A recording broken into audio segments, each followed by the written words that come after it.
Folks, Black Star Network is here. Hold no punches! I'm real revolutionary right now. Support this man, Black Media. He makes sure that our stories are told.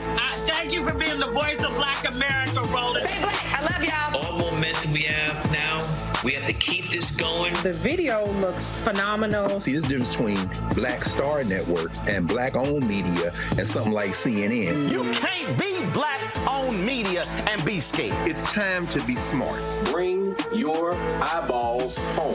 You dig?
Today is Thursday, July 6, 2023. Coming up on Roland Martin Unfiltered, streaming live on the Black Star Network. A black Alabama man gets tased to death by Mobile police officers responding to a burglary in progress. The people who made that 911 call said the cops went after the wrong man. Now Jawan Dallas' family is demanding the release of the body cam video to find out what happened. The family attorney will be here to give us the latest on this case. Also, ESPN analyst Stephen A. Smith appeared with his former ESPN colleague Will Cain on Fox News, talking about the Supreme Court's affirmative action decision. It's amazing a lot of stuff that should have been brought up was never brought up. Maybe it's because Will Cain doesn't want to deal with his own history when it comes to white privilege and legacy. I will deconstruct that. Media companies are gutting their DEI divisions. DEI disruptor Randi Bryant will be here to explain why these executives are getting the boot. Plus, we'll take time to remember the life and legacy of Marvin Arrington Sr., a Georgia political icon. His son will be here to tell us how his father's impact helped shape Atlanta and about a new documentary about his life. It's time to bring the funk on Roland Martin Unfiltered on the Black Star Network. Let's go.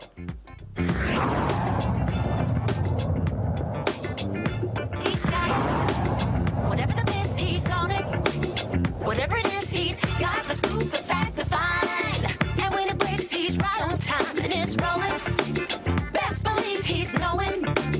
Putting it down from sports to news to politics. With entertainment just for kicks, he's rolling. It's on go, y'all. It's Roland Martin, yeah.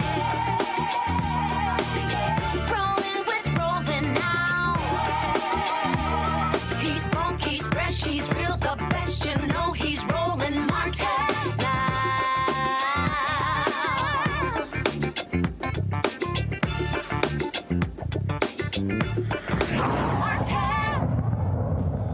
An unarmed black man gets tased to death by Mobile, Alabama police. 36-year-old Jawan Dallas died Sunday when officers were responding to a burglary in progress. Police thought Jawan was a suspect, but eyewitnesses say something totally different. Now Jawan's family demands the police release body camera footage of the fatal encounter. During a news conference outside Mobile's Government Plaza, Jawan's parents said although nothing could bring him back, they want justice for his death. Jawan didn't deserve to die like this. Innocent bystander, it's time for a stop. We need to stop it. Mobile Police Force, we need to stop it. We need to stop the killing. We need to stop it all. Innocent man, gone. Someone we're gonna miss for the rest of our life. We wish he was here today, but he's not here. Innocent man gets taken away from his family. I can't understand it. You guys are supposed to be here to serve and protect, not destroy us. We need help, and we're gonna get justice for Jawan. I just want justice for my son because my son shouldn't have left here this way. If he was sick or something, I could understand it, but for him to be tased to death, beat, or whatever, it's not right. It's unimaginable. It hurts, and I want something done about it. Harry Daniels, representing the family. He joins us now from Atlanta. Harry, glad to have you. So, what happened here? There was a robbery. Where? Was it at a home? Was it at a store? What happened? Roland, it was not a robbery, burglary. It was not even a crime being committed. In fact, it was some neighbors in a mobile home park made a phone call to police and said it was some loud voices, some people by the gate. Once police responded, 3 individuals ran from an abandoned mobile home trailer in the direction where Mr. Dallas was at, approximately 200 yards away. The police, to my understanding, per eyewitnesses' statements, that they gave chase after those people. And at some point, they accosted Mr. Dallas, who was, like I said, was 200 yards away from the alleged incident of the noise complaint took place. He got out of his vehicle. He was asked. The police spoke to him for a second, and I guess he refused to give his identification to him. Then they tased him. He immediately, to my understanding, fell on the ground, complaining of pain, that he was hurting, screaming for help, according to eyewitness statements.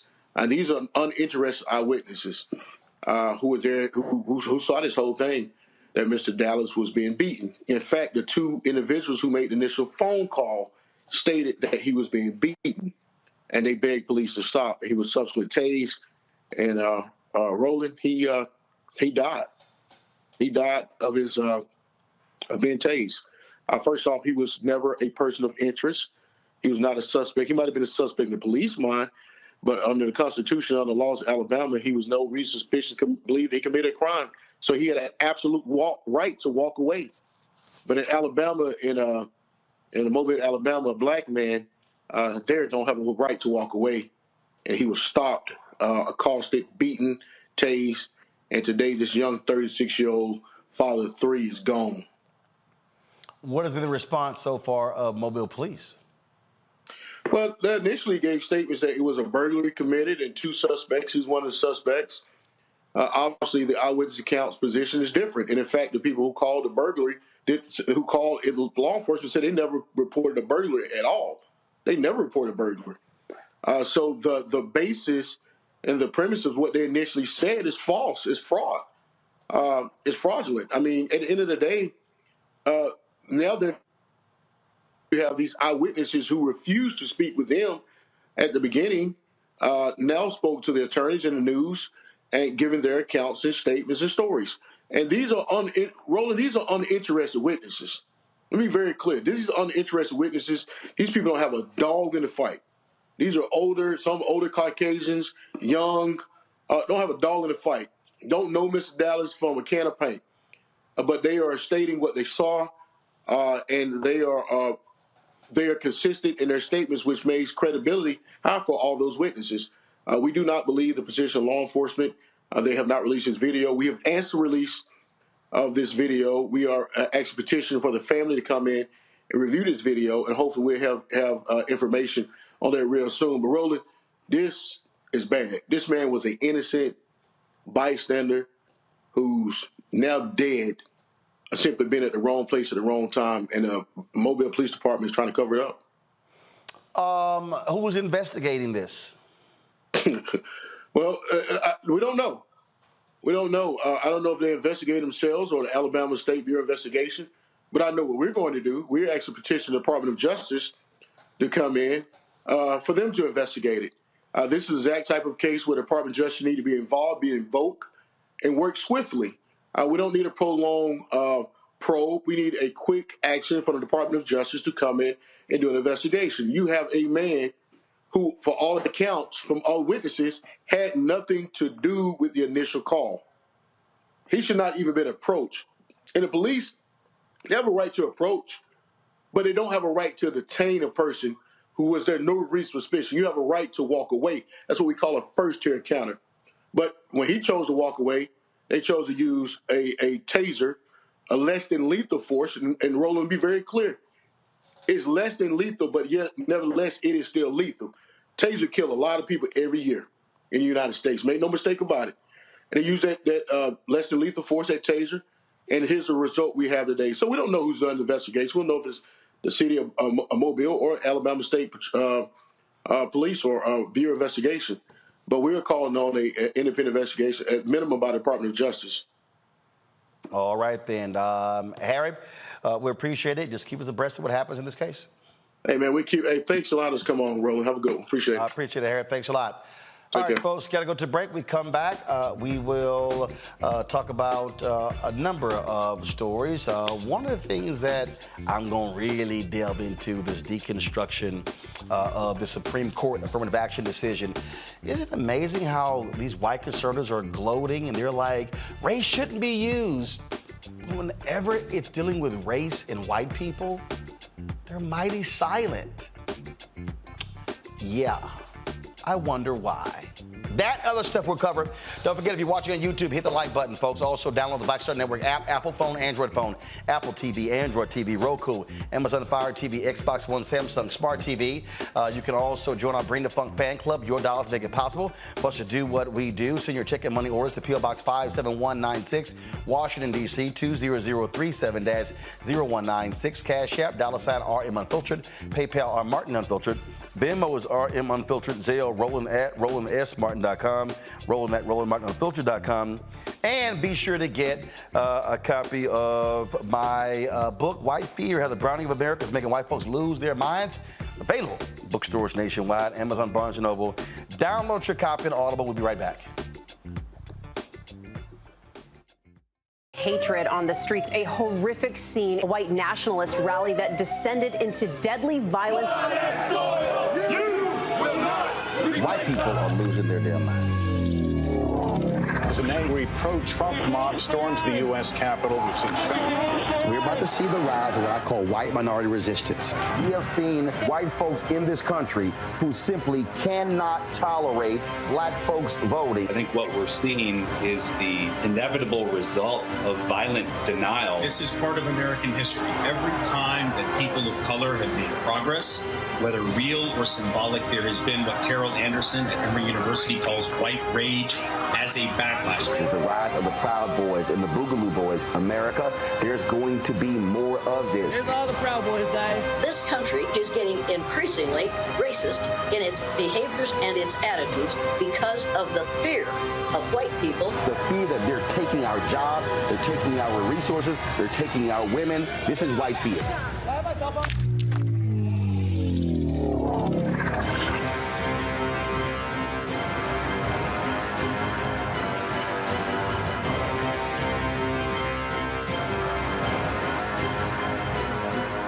Black Star Network is here. Oh, no punch! I'm real revolutionary right now. Thank you for being the voice of Black America. All momentum we have now, we have to keep this going. The video looks phenomenal. See, this difference between Black Star Network and black-owned media and something like CNN. You can't be black-owned media and be scared. It's time to be smart. Bring your eyeballs home. You dig? I am Tommy Davidson. I play Oscar on Proud Family, Louder and Prouder. Right now, I'm rolling with Roland Martin, unfiltered, uncut, unplugged, and undamn believable. You hear me?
All right, folks, preliminary reports show that the jobs report tomorrow is going to show tremendous growth. And all of these, remember the economists who kept saying we're going to recession? What the hell happened? The Biden folks keep calling this Bidenomics. Others is like, well, this is not actually catching on. But what really is going on with our economy, and how do Democrats take advantage of this when it comes to the election? Let's talk about it with my panel. Joining me right now, Dr. Greg Carr, Department of Afro-American Studies at Howard University, out of D.C. Reese Colbert, host of the Reese Colbert Show, Sirius XM Radio, out of D.C. Candace Kelly, legal analyst, South Orange, New Jersey. Reese, I'll start with you. So, again, all we've heard, this is now July. I swear all we've heard for the last year is recession, recession, oh my God, it's coming. And everybody's been cutting back. They've been yelling that it's gonna happen. And I swear every single month, jobs report come out, record low, increase. Stock market hasn't crashed. I mean, we could go on and on and on. So if you're Democrats, shouldn't they be taking massive victory laps and not being cautious? And this whole deal of, well, I don't know, because it might happen next month. I'm sorry, if this was Trump and the Republicans, they'll be thumping their damn chest every day. Absolutely.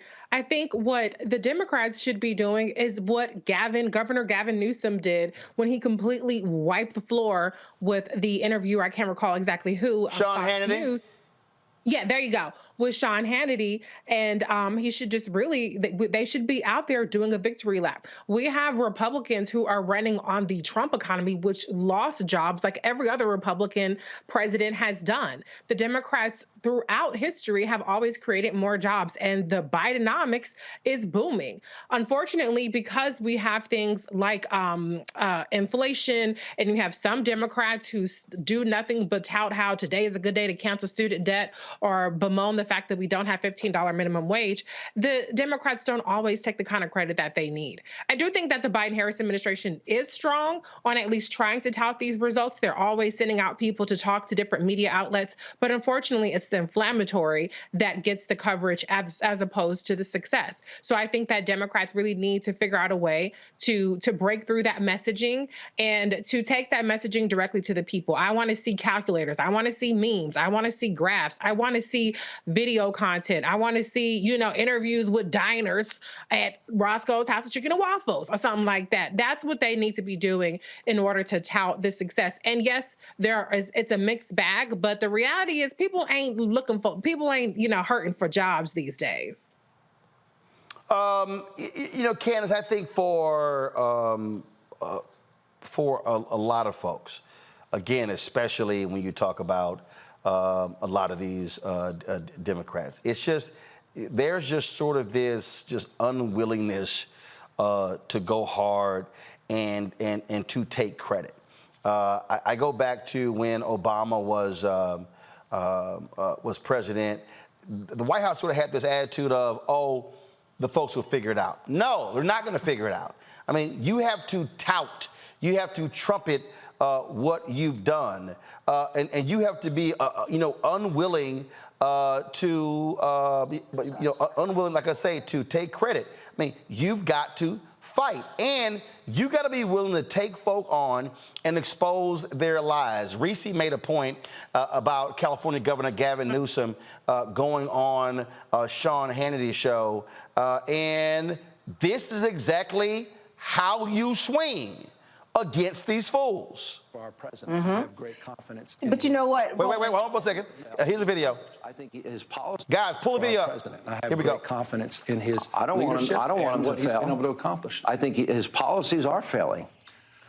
CHIPS Act, Science Act. Do you oppose that? I will tell you on every measure, from the economy, inflation, borders, energy, national security, he's missing in action. Let's talk about them in order. Hang on. I want to challenge the premise. You said the economy, 13.1 million jobs he's created. More. These are post-COVID jobs. Okay. You know that. That's an artificial number. No. Then let me stipulate this as an opportunity to engage civilly on this. Okay. Fair point. your president, Donald Trump, lost 2.6 million jobs during his 4 years. We've created 13.1 million. Fine, you can maintain a COVID frame. How about the fact that Joe Biden's created more jobs, 6 times more jobs, than the previous 3 Republican presidents combined? Are you going to tell me Sean, that the average family, where we have 2/3 of Americans now living paycheck to paycheck, it was 70% under Trump? That was 70%. It was 70% under Donald Trump. Pre-COVID, we had the lowest unemployment rate for every demographic. We have the lowest black unemployment in history, and you and I are living with the lowest unemployment in our lifetime, Sean. We had it for every demographic, and the economy was black unemployment's record low under Joe Biden. Okay. We had historic low after historic low under Donald Trump. Donald Trump. I mean, but he's cleaned Trump's clock, Biden, in terms of the progress in job creation. Look at what he's done on jobs. What would you grade? That's how you do it, Candace. That's how you do it. That's how you do it. But here's the difference. Unless I've missed something in the headlines, he's not running for president, right? And I think that I'm a PR person. I'm a strategy person for Joe Biden, for the Democratic establishment. I'm thinking, what happens if the economy does take a twist, does take a turn? Who's going to be there to be the first person to tweet about it, talk about it, get on Fox about it, and make a big deal about it to where it could go way against the grain of what I'm doing? And that's Donald Trump. So at this point, it's hard to predict the economy. That's why every month we're trying to figure out what jobs are gained, what jobs are lost. What happens when it does tick in a way that we could not have expected? Then it becomes a firestorm. And that's why it's important for Gavin Newsom and people like him to do interviews like that and really kind of mop up the floor, as Reese said, to make the case that what the Biden administration is doing is working. So that's where we are now. Everybody's afraid. Even the Republicans are afraid of Trump. Everybody is afraid of the backlash if they say anything about themselves that could be proven wrong at any time. The bottom line is I think that the Democrats are scared. They are, Biden has his hat in the race again. He's scared. And if I was a strategist, I might be scared too and give him that advice. But see, Greg, I wouldn't be scared because, first of all, if I'm measuring the economy, I'm not going to measure it based upon what happened yesterday, what happens tomorrow. I'm looking in its totality. Again, here's another excerpt of that back and forth with Gavin Newsom. I've always said you've got to go into the belly of the beast and be willing to fight them on their turf, and you embarrass them with their lies. Watch. Now my question is a serious one. All right. Okay, is Joe Biden up to the job of being president? And as a little reminder, take a look at your president in the monitor. And there's an awful lot of stories that are told, probably a bunch apocryphal about the former prime minister like to take baths of the, anyway. Wandering around at 3 in the morning. Yeah, Winston Churchill. By the way, I met with who are those guys that fly over shortly? You heard of them, haven't you? And the cheer for we cheer for Muslim athletes like Kareem Abdul Jabbar. I know him, and I did mispronounce his name. So I'm trying to think. Where was the last place I was? It's hard to keep track. Yeah, you're right, Ireland. That's where it was. EIGH%. He said, you're too much like that guy who led the revolution. Instead of the guy who was the prime minister. He said, you got to be less like the military guy. They shot him. God bless you all. Let's go lick the world. Let's get it done. And then you got Joe Biden who's having a hard time standing up. Take a look at that one. Standing up. Take a look at that one.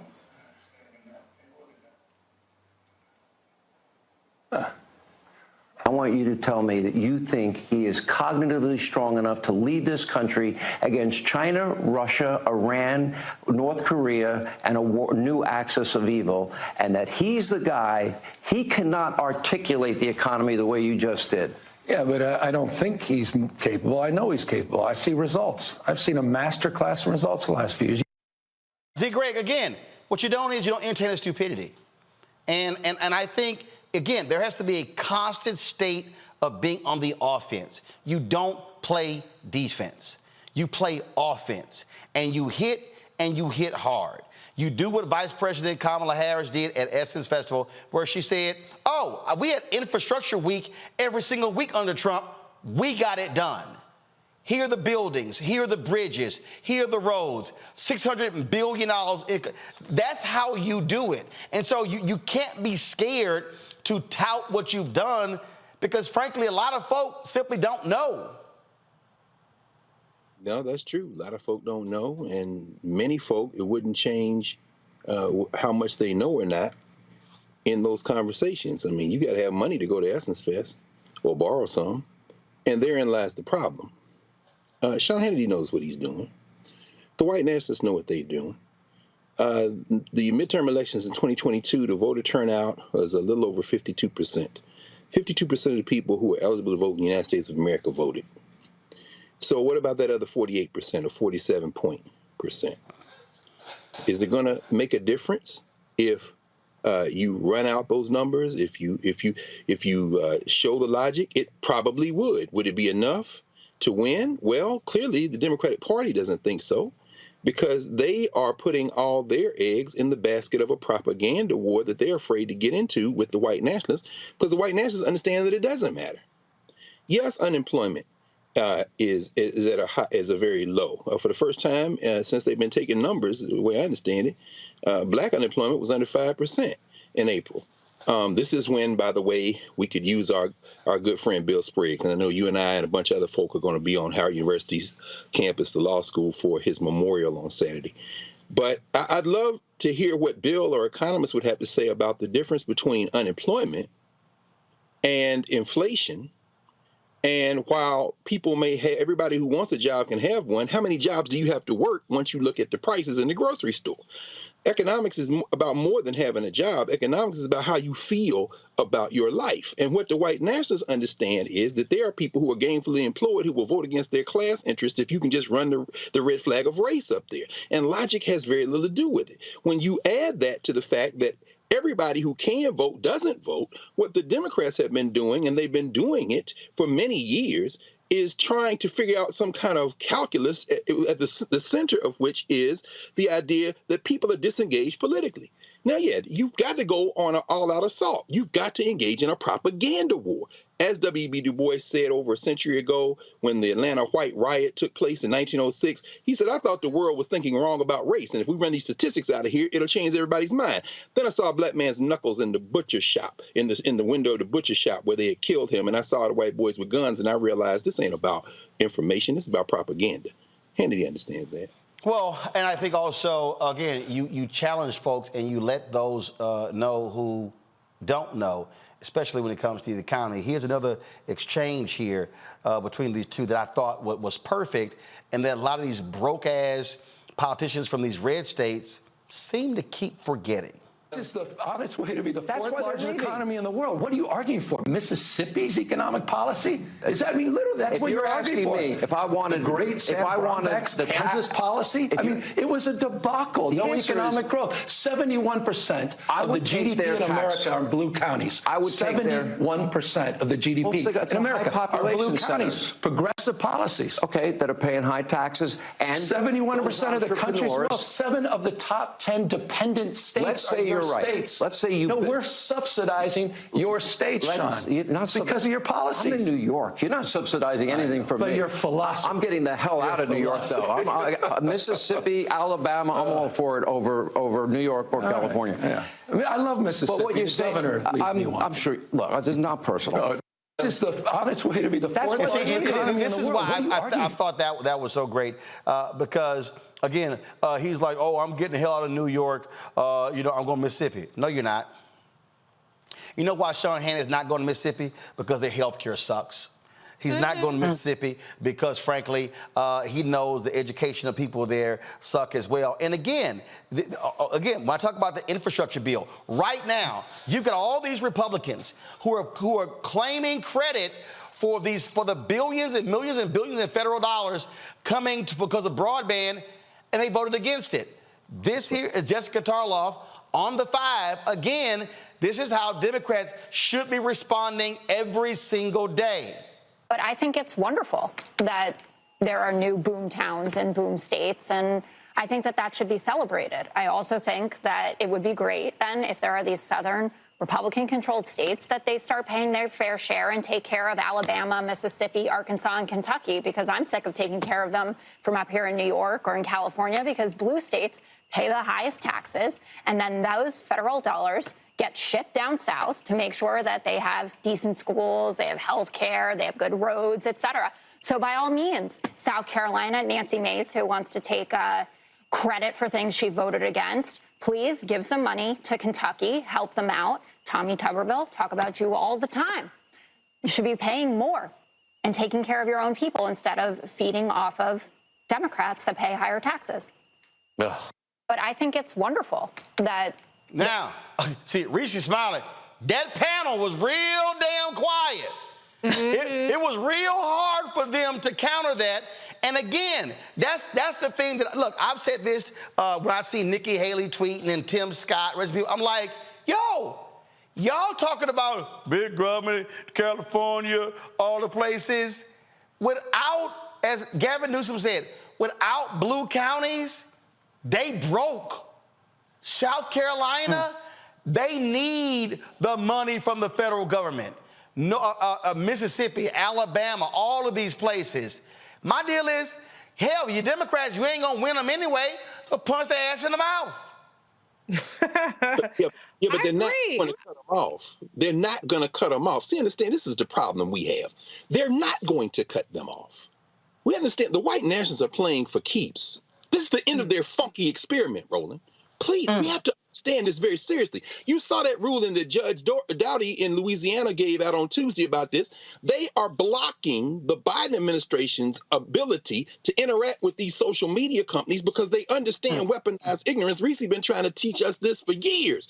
These people are fighting for keeps. And you know how you fight them? You've got to fight them. But guess what's not going to happen? They're not going to shut off Mississippi and Louisiana and Alabama. They're going to pretend like we're all in the same conversation. So you can have a subliterate punk-ass former football coach in Alabama say whatever the hell he wants. Hell, you can even be the president of the United States and have your damn Republican National Convention on the South Lawn of the White House, and nobody's going to put his ass in jail for violating the Hatch Act. These people don't want to fight these white boys, but we are the ones who are going to suffer because they will not fight.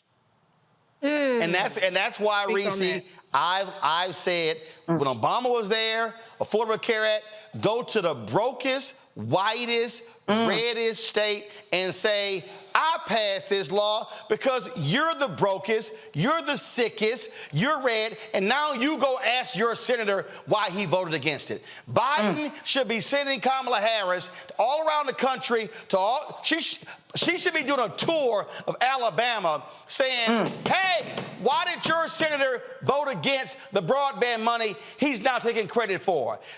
I'm telling you right now, I love, Henry, go to the wide shot. I love that scene from Jungle Fever. Remember when Wesley Snipes was leaving, when Flipper was leaving, and he was like, mine, mine, mine, mine.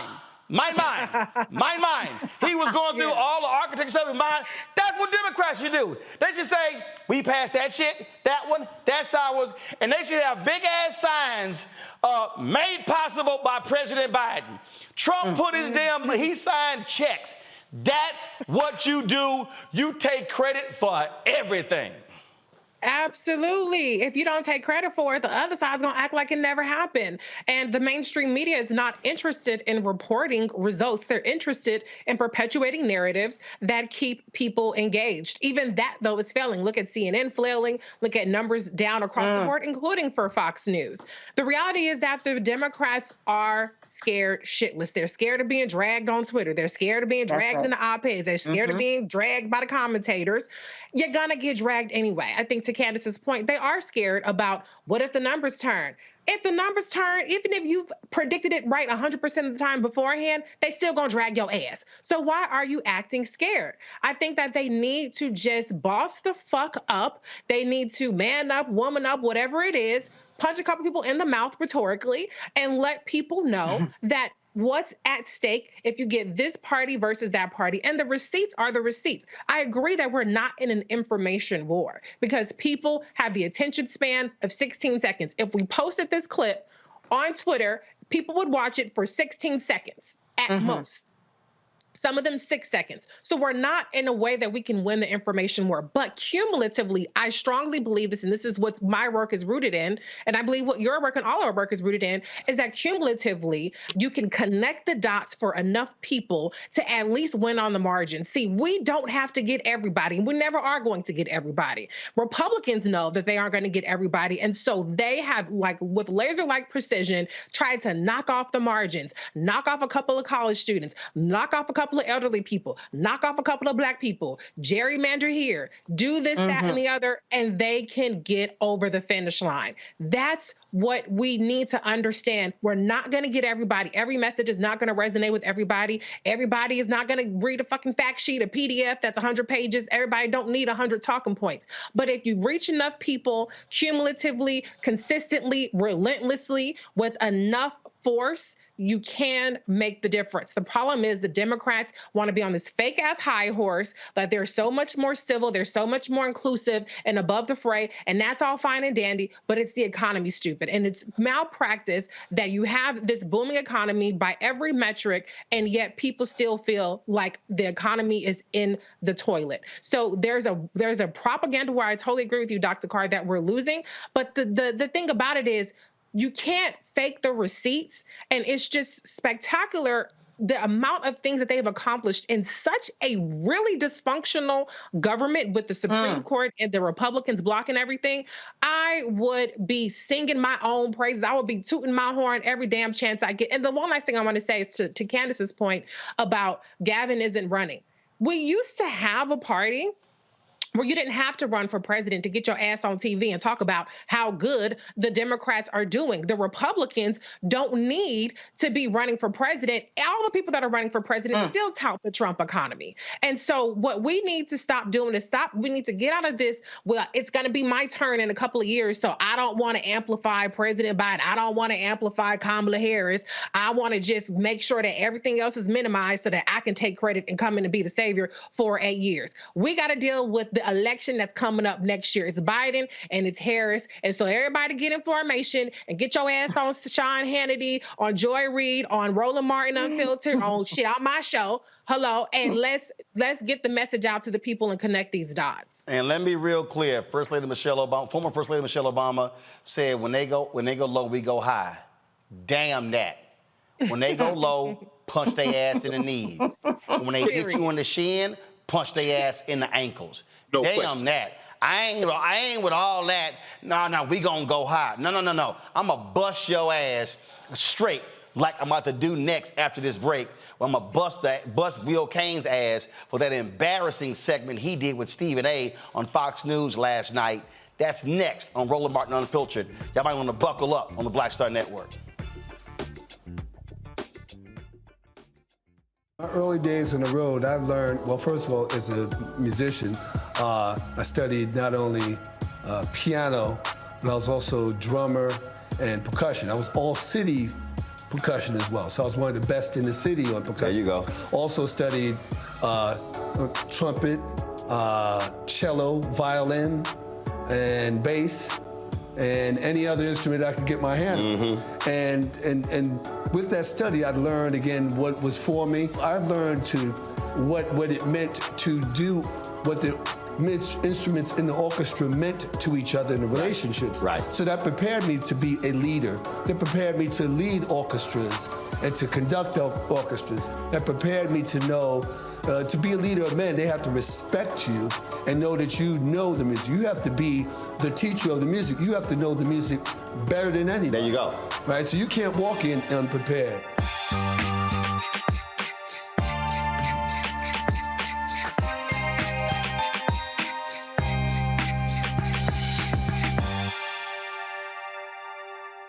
When you talk about blackness and what happens in black culture, we're about covering these things that matter to us, speaking to our issues and concerns. This is a genuine people-powered movement. There's a lot of stuff that we're not getting. You get it, and you spread the word. We wish to plead our own cause too long have others spoken for us. We cannot tell our own story if we can't pay for it. This is about covering us. Invest in black-owned media. Your dollars matter.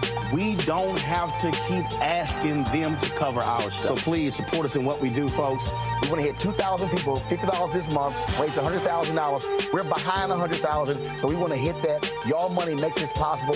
Check some money orders. Go to P.O. Box 57196, Washington, D.C. 20037-0196. The Cash App is $RM Unfiltered. PayPal is R Martin Unfiltered. Venmo is RM Unfiltered. Zelle is Roland at RolandSMartin.com. Farquhar, executive producer of Proud Family. Bruce Smith, creator and executive producer of The Proud Family, Louder and Prouder. And you're watching Roland Martin Unfiltered.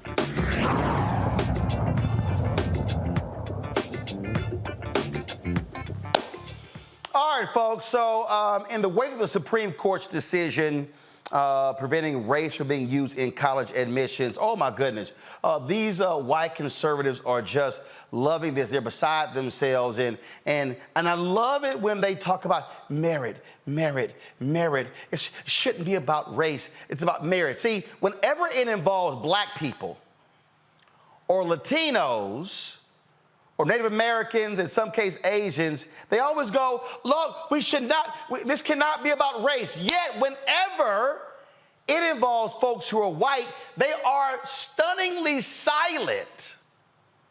Silent when it involves them. It's sort of like, and I say it all the time,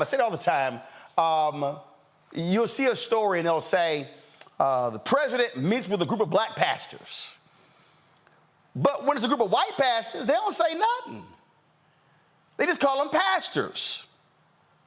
And so it's always curious when that happens. And I sort of crack up when they do that. And so I've been watching all these takes in the past week since the Supreme Court rendered their decision. And one that caught my eye was last night. On Fox News, Will Cain, formerly of ESPN, had on his former colleague, Stephen A. Smith. They were on the show together, and because Stephen A. had discussed this on his radio show. So I just got a kick out of this almost 8.5-minute interview, not because of what was said, because of what wasn't said. Press play. Host of the Stephen A. Smith Show and First Take on ESPN joins us now. Stephen A., great to see you, man. What's going on, buddy? How you doing, man? You want me to just go right at that clip? Is that how we should do this? Should we just start right there? Feel free. Okay. There's no such thing. Let's go. I'm here. I know you are. The problem is, Stephen A., in truth, when it comes to justice, there is no such thing as black America and white America. There are only individuals. Okay. And so when you assign See, already that boy starting off lying. He already starting off lying. Will, you lying. See, I love the utopia when they say, no, there are no. See, that sort of sounds like the Obama speech. There are no black Americas. There are no red Americas, no blue Americas. There's just the United States of America. That shit sounds cute. It sounds cute and wonderful. It's sort of like the people when they respond to King's I Have a Dream speech. They always like, oh, it's the content of character, and oh, why can't our little boys, little girls hold hands? But they are silent when it comes to redlining. They're silent when it comes to discrimination. They're silent when it comes to home values in census tracts, largely black. They're silent when you talk about the health disparities between whites and blacks. They're silent about all of those things, but no, they're just a collection of individuals. That has always been a lie in this country. Press play.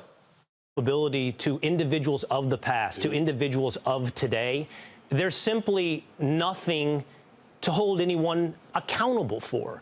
Why do I pay the price for the sins of the past and you reap the benefits in the case of the affirmative action? Why do I pay the price for the sins of the past, and you reap the benefits.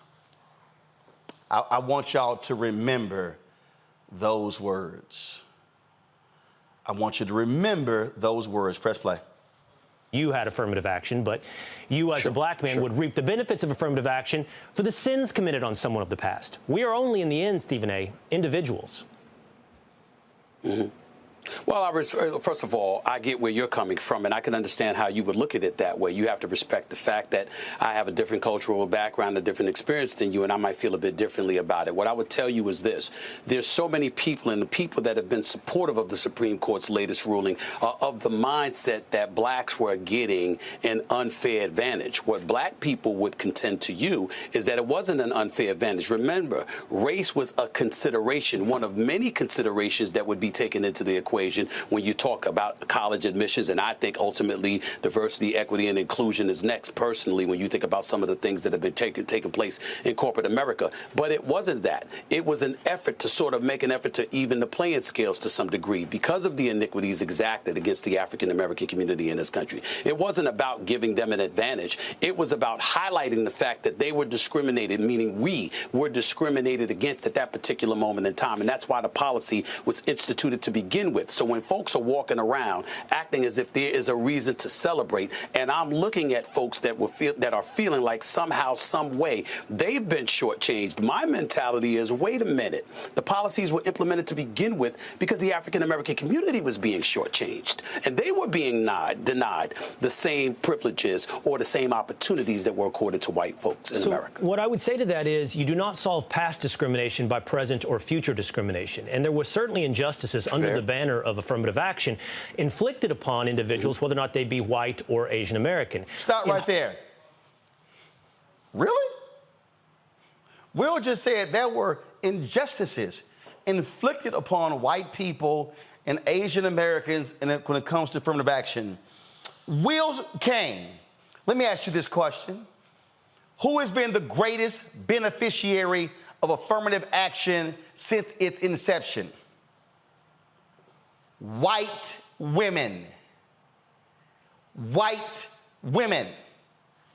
Across the board. In college admissions. In contracting.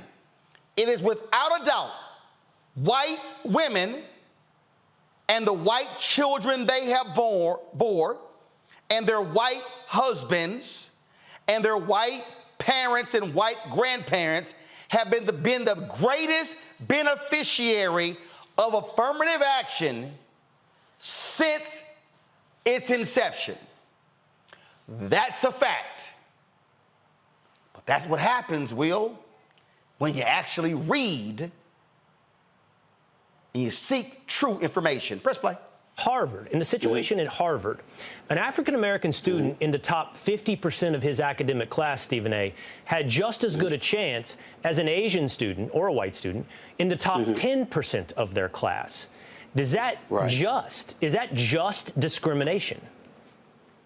No. And by the way, if you know, and I'm sure you did listen to my podcast, and I appreciate you doing so. If you recall, I did not say, you know what? I did not say that it wasn't discrimination. I acknowledged the fact you didn't hear me speak against, you know, anyone from the Asian community that had brought that case to the justices. I understood where they were coming from. My argument was against folks in white America that was saying, even the, you know, presidential candidate Donald Trump talking about now we get back to a merit, you know, a society based on merit, ignoring what brought affirmative action policies into play to begin with. We have people in white America acting as if they don't know how it came about. Okay. So if somebody from the Asian community or the Latino community, they had an issue and they felt that they were denied an opportunity, that's a different argument than white America coming up and saying, we don't feel that we've been treated fairly in all of this. When the unfairness was exacted by white folks in America. Well, that's where you and I go full circle and get a little bit stuck in the mud, because I will refer to talking about individuals. Individuals, whether or not they be white or Asian, can be the victims of injustice and discrimination. Okay.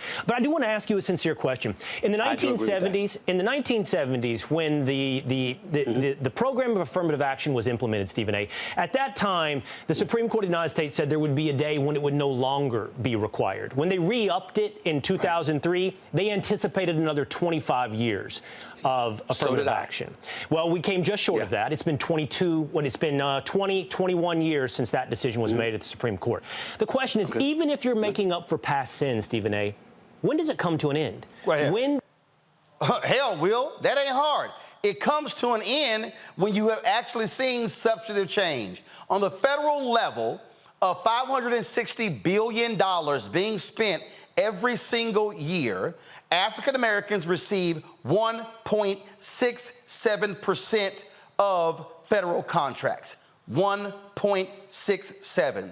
You've heard me say before, when Maynard Jackson became the mayor of Atlanta, African American businesses in a majority black city were receiving 0.0012% of city contracts. It wasn't they could not do the job.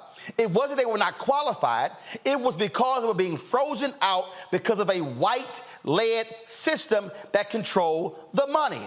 Maynard Jackson changed that, Will Kane. That's why when Maynard Jackson left the mayoral office after his first 2 terms, he literally could not be hired by what is called a white shoe law firm in Atlanta because they were angry that he dared to challenge the very system. Will loves to sit here and talk about, oh my goodness, affirmative action and how much longer we wait.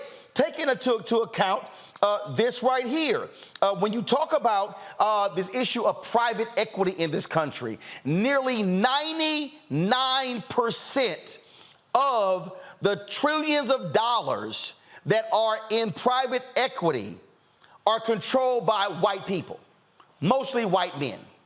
Yet, when you look at studies, the studies actually show, and if you actually go to this study right here, this is from 2017, examining the returns, the financial returns of diverse private equity firms. This report shows that diverse firms, being led by black folks and others, they outperform white-led firms, yet the black and minority firms are capped and not able to access more dollars. Will Kane kept talking about merit. Where I come from, if you actually are doing better than somebody else, then you should be able to get to manage more money. That's not how they actually do it. They cap them. When President Obama was president, I was called to a meeting at the Treasury Department. I was told that black and minority firms, when it came to the management of TARP funds, outperformed white private equity firms. Roland said, I guess that means the black and minority firms are about to access more money from the Treasury Department. The 2 brothers talking to me went quiet. See, again, Will, if y'all want to have a merit conversation, oh, brother, we can have a merit conversation. All black folks are saying was what James Brown said, just open the door and I get it for myself. But y'all don't want to really have a merit conversation, do y'all? I don't think you do. Press play.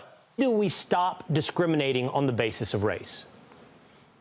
When people in positions of power have proven that they're exercising fairness, come hella high water. It's really, really that simple. I'm so glad that you asked that question. But that's impossible to define.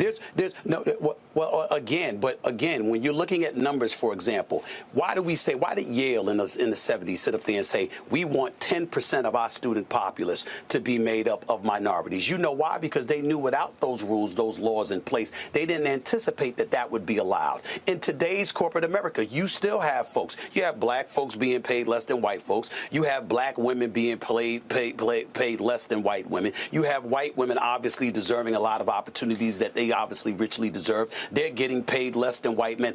Everywhere you turn, there's a level of unfairness that's being exercised. But you're and so because of that, the only thing that changes that is the law as opposed to somebody's conscience. But you're ascribing all those differences to race when there's so many different contributing factors into why corporate America may look a certain way. You and I both love.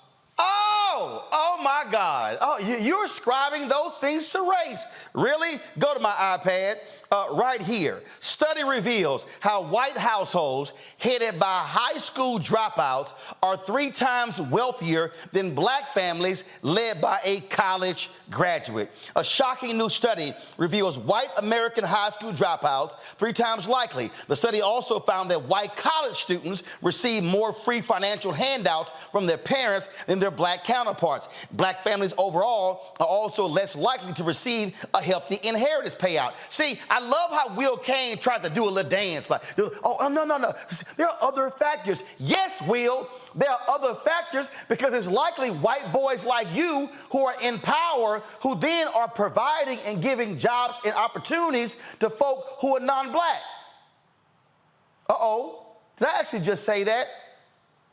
Did I say earlier that Stephen A. is a former colleague of Will at ESPN? Here's a perfect example. Will Kane keeps talking about merit. He keeps talking about merit. What gets you there? If merit is actually used, Will Kane should have never been hired at ESPN. Oh, I'm sorry.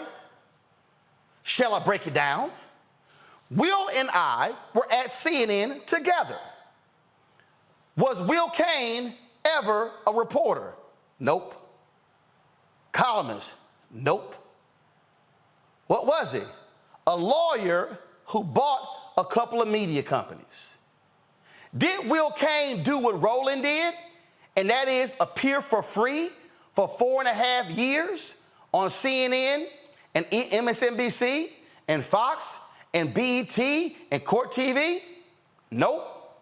He hires an agent that gets him a job. The white people at CNN in Washington, D.C. were mad that he got hired. How do I know?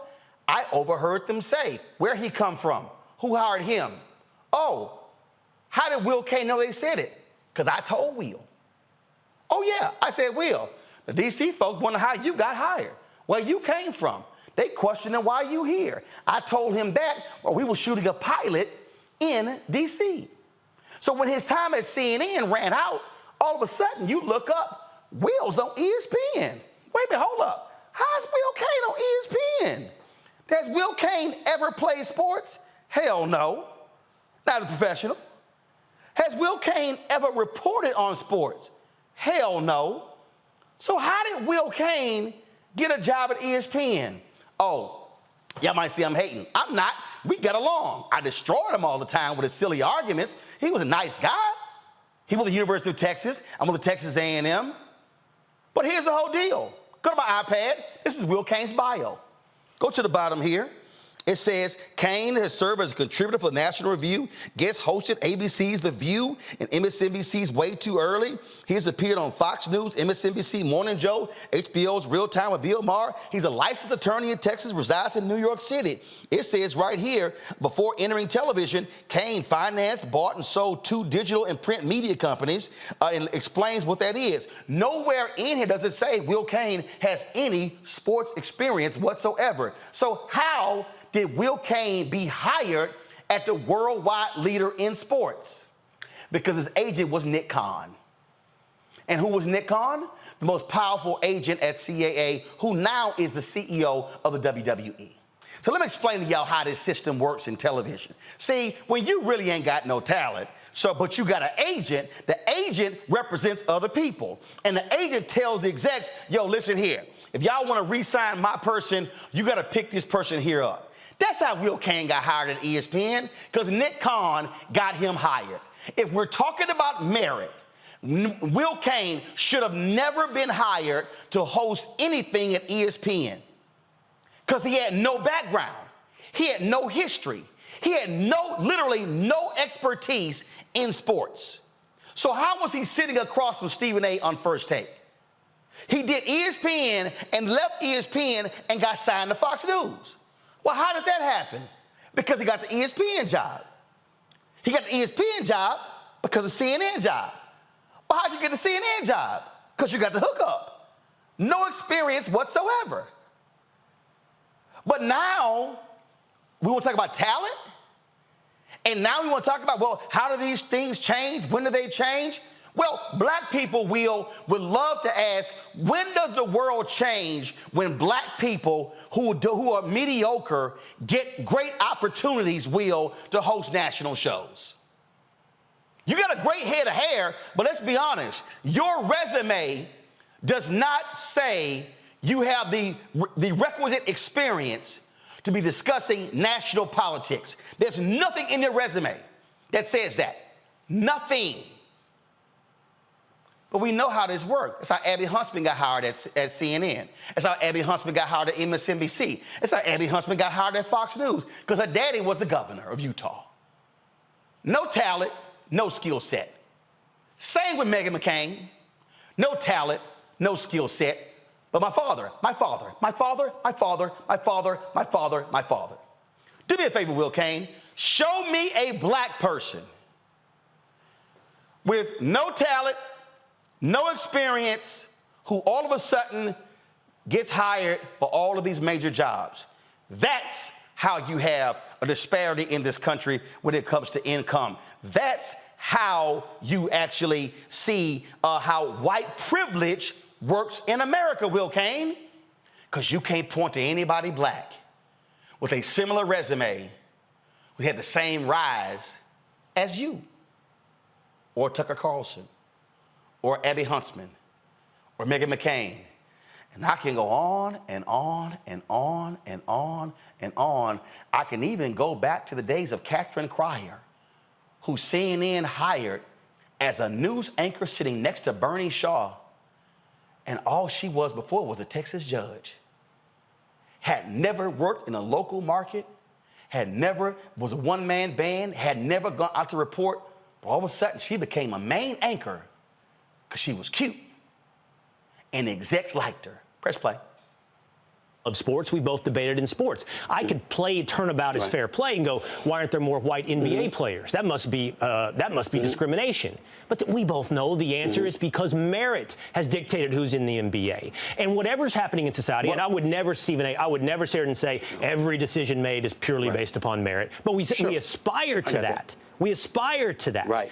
And I think that the Supreme Court's decision has been a big leap forward in getting to where we judge things based upon merit. Stop right there. See right there. Okay, see, here we go again. So he decides to bring up the NBA. I could flip it and say, why you don't have as many white basketball players? Because it's real simple. Reverend Jackson has made this point for years. Reverend Jackson has said, if the rules are clear and they're published and we're all on equal footing, black folks ready to roll. He said, do you know why black folks are able to compete in the NBA? He said, because the goal is 10 feet high, whether you're in Madison Square Garden, whether you're in the Forum, whether you're in the Toyota Center, whether you're in a high school gym. The distance from the free throw line is the same everywhere you go. From the three-point line, it's the same. You get the same timeouts, I get the same timeouts. You get 5, I get 5. Traveling is traveling, double dribble is double dribble. The rules are clear and the rules are published. So when y'all talk about merit, the bottom line is this here. Black folks say, oh, we gonna kill that when it's clear. Why is singing the same way? Hey, you either can sing or your ass can't sing. You can be off key, you can be on key. We understand that when the rules are published and the rules are clear and we absolutely can go one-on-one, let's roll. That's why we can compete in track, in basketball, in football, in baseball. But see, here's what happens that Will doesn't want to deal with here. Let me use baseball as an example.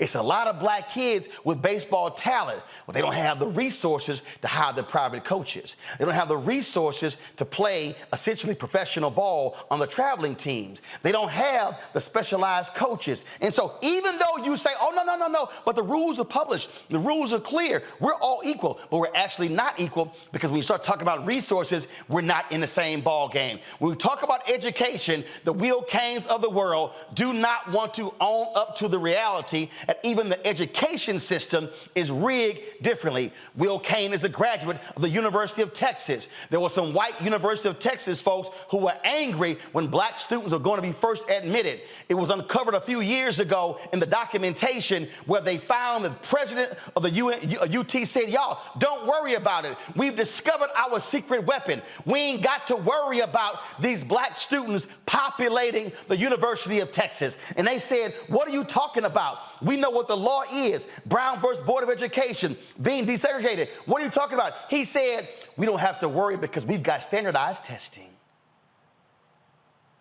He literally said, we know that they gonna be limited because of the implementation of standardized testing, because they do not do well on standardized testing. I dare you to look it up, Will Cain. It's right there. So when y'all talk about merit, the rules are clear.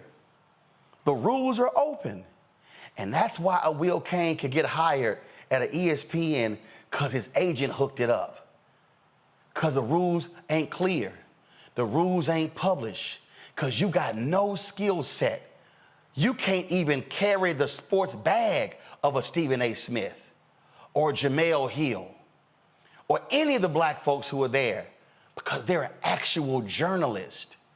Yet you were opining and hosting on ESPN, even though you did not have the requisite credentials to be able to sit in that chair. So here's ESPN elevating you, yet we're barely seeing Howard Bryant, when Howard Bryant has authored numerous sports books, written numerous stories, is one of the most profound sports writers of our generation. Yeah, you sitting there hosting a show right now on Fox News, and you want to talk about merit? Press play. Well, you would say that, and I would say to you that the power structure in the United States of America is still predominantly white. And so as a result, what white America is asking you to do is ultimately to trust that your heart is going to be in the right place. And there are a plethora of people throughout minority communities in this country who would challenge that and would say, no, we don't necessarily believe that to be the case, which is why we need the laws to help us. When you bring up sports, and you and I have argued back and forth as friends and brothers, talking about the world of sports and some of the iniquities that have taken place, you can bring up the NBA, for example. I can point to something called the meritocracy because I see their performance on the court just as much as you do. There isn't some curtain, there isn't some proverbial glass ceiling. Yeah. We're literally witnessing it. But when we look at the NFL, for example, the Rooney Rule was still in existence. This is the #1 professional sports league in this country. Why is the Rooney Rule still in existence? Because we've seen one opportunity after another where capable, qualified black individuals were bypassed because of the system that was in place, primarily run by white individuals who asked us to trust them, but then proved they weren't worthy of the trust that they requested. Yeah. And so those are the kind of challenges we have to deal with as a country, and there's just no way around that. The only way we can make it better is people like yourself and myself talking about it honestly and openly. I agree. And I will say that I think that the mistake that we often make, and where you and I find our debate, is whether or not we ascribe all those differences to the big factor being race. Listen, next time we're together, come on. See, I'm done. So here's where we get to the whole meat of this whole deal. He sat here, and you know he didn't want to address the Rooney Rule. See, because Will Cain didn't want to have to address, wait a minute, hold up. If black folks are so successful on the field, why did that opportunities off the field? See, they don't want to deal with that. So you notice how he got real quiet. Because, see, they don't want to have to confront that. Now, I sat there and listened to 8.5 minutes of that debate. And what's interesting to me is I sat there and I listened to Will Cain talk about merit, individual, why we got to use race, and this never came up. Study on Harvard finds 43% of white students are legacy athletes related to donors or staff. The numbers drops dramatically for black, Latino, and Asian American students, with less than 16% each coming from those categories. The study finds. So, Will, if you want to talk about why are we focusing on race, why do you ignore race here? Why are you so silent on race here? Oh, could it be at those white students, if it wasn't for legacy, 75% of them would never get in? And since you want to talk about race, or you don't want to talk about race, the same legacy says that if your daddy or your mama, or your grandfather, your grandmother, or your great-grandfather, your great-grandmother attended the institution, you get points for legacy. Well, guess what? How many black people were able to attend many of these schools?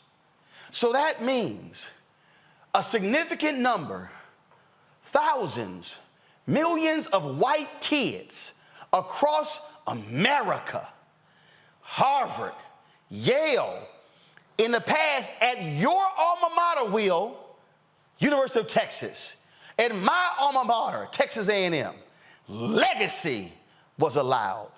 So white students today are benefiting from Jim Crow and getting credit, and black students are unable to do so, but you want to talk about merit. Why did you not bring up legacy? And why are all these white conservatives silent on legacy? Oh, because the beneficiaries of legacy are white students, are white kids who are grossly unqualified. And then he goes, well, I don't quite understand, Stephen A. You talk about these things, and then we talk about, but what's the impact? See, this here. See, remember y'all, he started off talking about, no, they're individuals. We're individuals. They're not groups. I don't see Greg and Reese and Candace and Randi coming up. I don't see them as 4 black people, 3 black women, and 1 black man. I see them as individuals. Well, guess what? The home appraisal industry does not see us as individuals, because it's amazing how we still have widespread racism in the housing industry. New York Times article for November 2nd, 2022, widespread racial bias found in home appraisals. Researchers found evidence of a persistent practice that gives higher values to homes when the occupants are white and devalue them if the owners are people of color. That's a fact. Why is it that black people in this country have never had home ownership hit 50%? It's because it was the home industry. It was the folk, the mortgage brokers, who created redlining. And black folks were unable to buy in areas. And then if they were able to sell their home for values far less. And so therefore white folks were able, see, Will, this is what happens when you're dealing with a smart brother, okay? And this is why this story is so important right here. It's because, see, the housing story from the New York Times is affected by this story here. Because, see, Will, when the white students get legacy and get a leg up to go into colleges and the black folks don't, they're able to get college degrees. Then when they get a hookup like you did to get hired at the ESPNs of the world, where they don't have the skill set, they're able to then make a large amount of money in those jobs. So your black journalists, they don't make the 6 figures and the 7 figures like you are making. They make in the low 6 figures or make the 5 figures, which means they can't buy larger price homes. And then when you get to sell your home, you sell it at a higher value. You get to pocket those proceeds and then invest that money, which allows for you to then be able to buy media companies and to do more if that black person isn't able to do so. And so then it's the same case when the black person can't get that high job, yet they have a college degree, but that white high school dropout is making more money than them. But then you say, I see individuals. And this, Will, is what we call systemic racism. And we were talking about how do we correct the wrongs of the past? What you want is for us to continue the system of we're now on the same playing field. No, we're not. Because if you even look at your own story, if you were actually honest with yourself, Will Kane, you know you had no business being on ESPN and no business right now being at Fox News because it wasn't merit. So the day y'all want to have a merit discussion, please, by all means, let's have a legacy conversation. If y'all want to have a merit conversation, please, by all means, let's talk about how white folks in Silicon Valley can go pitch an idea on a napkin and go raise $100 million. Or when this firm could raise $200 million for a messaging app and 95% of the users are fake, but somebody black can't even raise $5 million in the same system. You want to have that conversation, Will Kane, you can call me anytime, any day to have the conversation. But I don't think, Will, you nor Fox News have the courage to call a brother like me to have that conversation. Because see, if I have that conversation on Fox News, I'm going to enlighten your white viewers, and they're not going to be living in a cave where they somehow got a blanket over their head and they somehow completely clueless about the reality of what's happening here in America. Because it'll be real hard for you, Will, to have the same conversation when I would have to force you to answer the very difficult questions that speaks to how you got to where you got. And it wasn't because of your race. You might say, oh no, I got here because of merit, because I worked hard, because I made the right connections. Could be. But the record shows something totally different. Let me know when you want to have that conversation. You got my number. I'm ready anytime, any day. Any day that ends in D-A-Y. Let a brother know. I'll be right back. Next on A Balanced Life, we're talking everything from prayer to exercise to positive affirmations and everything that's needed to keep you strong and along your way. That's on a next A Balanced Life with me, Dr. Jackie, on Black Star Network.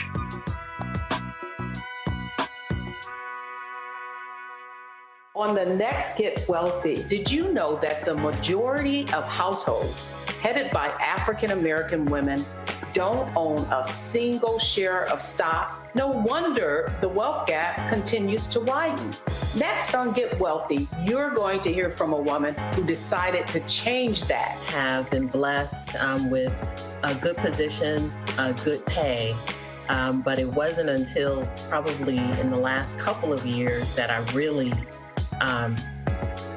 invested in myself to get knowledge about what I should be doing with that money and how to productively use it. Right here on Get Wealthy on Black Star Network.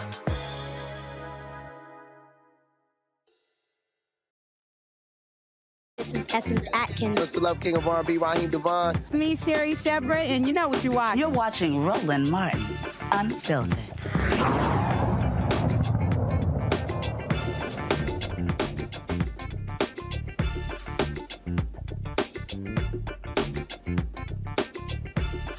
All right, I want to bring my panel in here. They've listened to that whole segment, listened to all the stuff I had to say. Greg, I want to start with you. Well, I mean, you broke it down. I mean, you know, Will is the product of affirmative action. Affirmative action to set the colony called United States of America, to set the state as whiteness. Global white supremacy is the affirmative action that built the modern world system. It has the speaking English. It is the foundation for the capitalist system we live in, and it simply is not going to be reformed. It's going to have to be replaced ultimately. You know, Stephen A. Smith, the concessions he made, I don't blame the brother. Sports is his area. So when he says, you know, I agree with that absurd number that Sandra Day O'Connor apparently pulled out of her ass in the Grutter case, where she said it should need it in 25 years. Don't agree with something, brother, before you know where it comes from. But I just want to, again, you've laid it out, and I just want to, co-sign. Looking at the complaint that the Chica Project, African Community Economic Development of New England and Greater Boston Latino Network filed with the Department of Justice on Tuesday, reading that complaint where they talk about legacy and donor-related admissions at Harvard being essentially a proxy for whiteness. Somewhere about just about half of the white students who go to Harvard receive no preference, but half of them did. As when it comes to black students, about 2% of black applicants received a donor preference, and under 5% received a legacy preference, and the numbers are lower for Latinos. Clearly, as you said, it's a proxy for whiteness, donor and legacy. Shout out to Jared Kushner, of course, whose father gave all that money and he got into Harvard. Wouldn't have been there otherwise. But I just want to mention one thing, though, Roland. I think, and this is the value again of the Black Star Network. The conversation that you started last week when the SFA decisions came down, and you've carried through to right now, are really reframing how we should think about this. Let's be very clear. There's an article in yesterday's Financial Times that was run. Ed Luce wrote an op-ed about this affirmative action issue in higher education. And let's be very clear. Let's make the distinction. What you just got finished doing is laying out the signal, which in some ways is much more important, that the Supreme Court gave to all the institutions outside of higher education, right? Businesses, and that's very important because they are not governed by what the Supreme Court did. But this is really about that. But when you go to higher education, let's be clear: there are about 31 million people in the United States of America between 18 and 24 years of age. Only 68,000 of those young people are at Ivy League schools. 19 million of that 31 million will not go on beyond high school. Of the 12 million who will go on beyond high school, the vast majority are not at Ivy League schools. The affirmative action contretemps, the real dust-up that's going on in higher education, isn't about access to Harvard. Them bourgeois Negroes, the ones who right now at Martha's Vineyard, at some of them anyway, are really fighting over a tiny sliver of the population.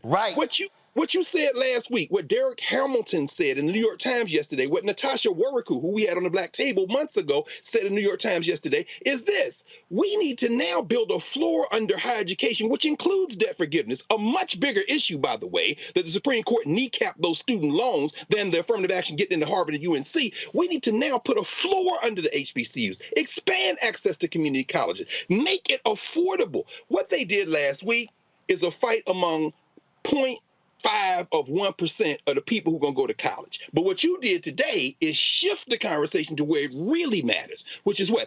Access to capital, access to wealth, and that kind of thing. And that's the danger of that decision. And see, that, Candace, is what the game plan is. Why did I write my book, White Fear? How the browning of America is making white folks lose their minds. I said in the book, Candace, I ain't just talking about white conservatives. I'm talking about white liberals, too.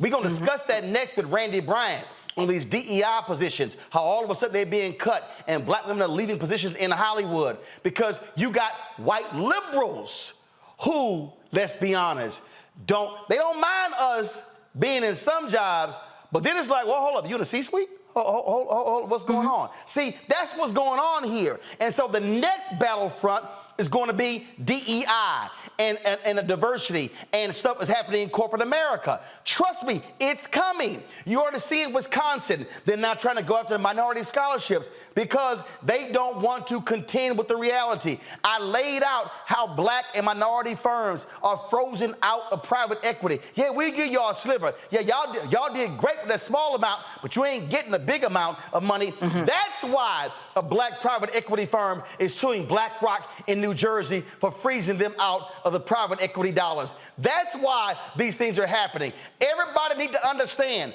this Supreme Court decision is about the money. It is about the access to the money. If I can limit the access to education, I can limit the access to the network, I can limit the access to the money. If I limit the access to the money, then I limit the access to your power. That's right. And it's all connected. We can connect the dots. When we look at what Will's point that he was trying to make that I see is that we have this kind of macro level of understanding of systematic racism that is out there. And what he is saying is that, hey, on paper, these things don't exist. We are not a racist country because there are laws on paper. But that micro level is what you're talking about when you go for the home loan and you can't get the home loan. And that home loan, once you get that home or you're able or unable to get it, where you live determines the type of education that you have. So we're talking about individuals that may have the mindset that they're not paying attention to the laws. These are the people who are voting for Trump. These are the Karens that are going to stop you in your own home at your front lawn. These are the people that aren't going to give you credit at the bank. So education has much to do with housing as housing has to do with education. So if you can't get that loan, if you can't buy that house, and as you said, if you can't have access to money, you're not going to get the house, then you're not going to get the education, and then you're not going to go on to higher education and have the opportunities that you should in order to be in a position to be at an equity firm to get that money. So I'm saying the same thing that you are, just connecting a few more dots in there in terms of how it's all related on this micro level of individual. Remember, the Bakke decision, Candace, was grad school. They are going after what did Stephen Miller already say? Law schools, we gonna sue you if you do anything. They want to go after the black lawyers. That's right. That's right. And you're right, DEI, it's not just coming, it's already here. Look what's going on in Florida. This is why, all of the DEI programs, some of them are being eviscerated. Question, what do we need them for? Because DEI and affirmative action, they're close first cousins. Right. So it is coming, just like you said, it is coming. Reese, when Will was talking about, why do we have to pay for the sins of the past and you get to benefit from all of these different things. And they love quoting Dr. King, Reese, but why, Reese, do they never want to quote this MLK? At the same time that America refused to give the Negro any land, through an act of Congress, our government was giving away millions of acres of land in the West and the Midwest, which meant that it was willing to undergird its white peasants from Europe with an economic floor. But not only did they give the land, they built land-grant colleges with government money to teach them how to farm. Not only that, they provided county agents to further their expertise in farming. Not only that, they provided low interest rates in order that they could mechanize their farms. Not only that, today many of these people are receiving millions of dollars in federal subsidies not to farm, and they are the very people telling the black man that he ought to lift himself by his own bootstraps. And this is what we are faced with, and this is the reality. Now, when we come to Washington, in this campaign, we are coming to get our check. Reese, when we start again, the money. Coretta Scott King said they killed my Martin when he started talking about the money. And that's what all of this is. Senate Congressman David Scott, who became, when Democrats controlled the House, became the chair of the House Agriculture Committee. He told me the story. And that was a previous congressman, a member of the CBC, was told by a white Southerner, if there's one thing that we can guarantee, no black person will ever become chair of the House Agricultural Committee. I know somebody watching at home trying to say, well, I don't understand. What's the deal? It's because the Agricultural Department, Reese, has the second largest budget in the government behind the Pentagon. The Agriculture Department has its own bank that funds billions of projects across this country. They understand. That's why when it comes, that's why Congresswoman Marcia Fudge, she wanted to be the Agricultural Secretary, not the HUD Secretary, because she understood where the power was. You wasn't gonna have two black folks running the two largest federal agencies, the defense and agriculture. And so she settled for HUD. But there's a reason she wanted agriculture, because that's where the money is. Right. I mean, it all boils down to the money. And it's not a matter of them not wanting us to even make gains. They don't want us to have shit. Because I'm trying to figure out where my Black woman benefit card is. Last I checked, as a Black woman, we are collectively make 58 cents on the dollar of a white man. 3 times more likely to die in childbirth. I can keep going on down the damn list of all the fucked up shit that the lot that we're handed to us as Black people. We talked about home ownership appraisal bias. That is something I have to give credit to Secretary Fudge and Vice President Kamala Harris, who trying to champion that appraisal bias. But the reality is that these folks don't want us to have a goddamn thing. They don't want us to be educated. They don't want us to have housing. And this affirmative action is one of the opening salvos. They are going after fair lending. They're going after every kind of civil rights under the sun. They want to ultimately get rid of the Civil Rights Act. I mean, we've had on the show, Roland, you brought a second person on there, but I remember interviewing the one guy from whatever the Black little project the Republicans have, the conservative group. Project 21. There you go. Their platform was to eradicate all civil rights. So this is what's right around the corner. And to Candace's point, they've already gotten rid of D&I in public institutions in Florida and in Texas. The Republicans are doing exactly what they said they're going to do. But to your point, Roland, you do have to watch out for these white liberals too. And I've been saying that for years, that there's a white supremacy problem on the left as well.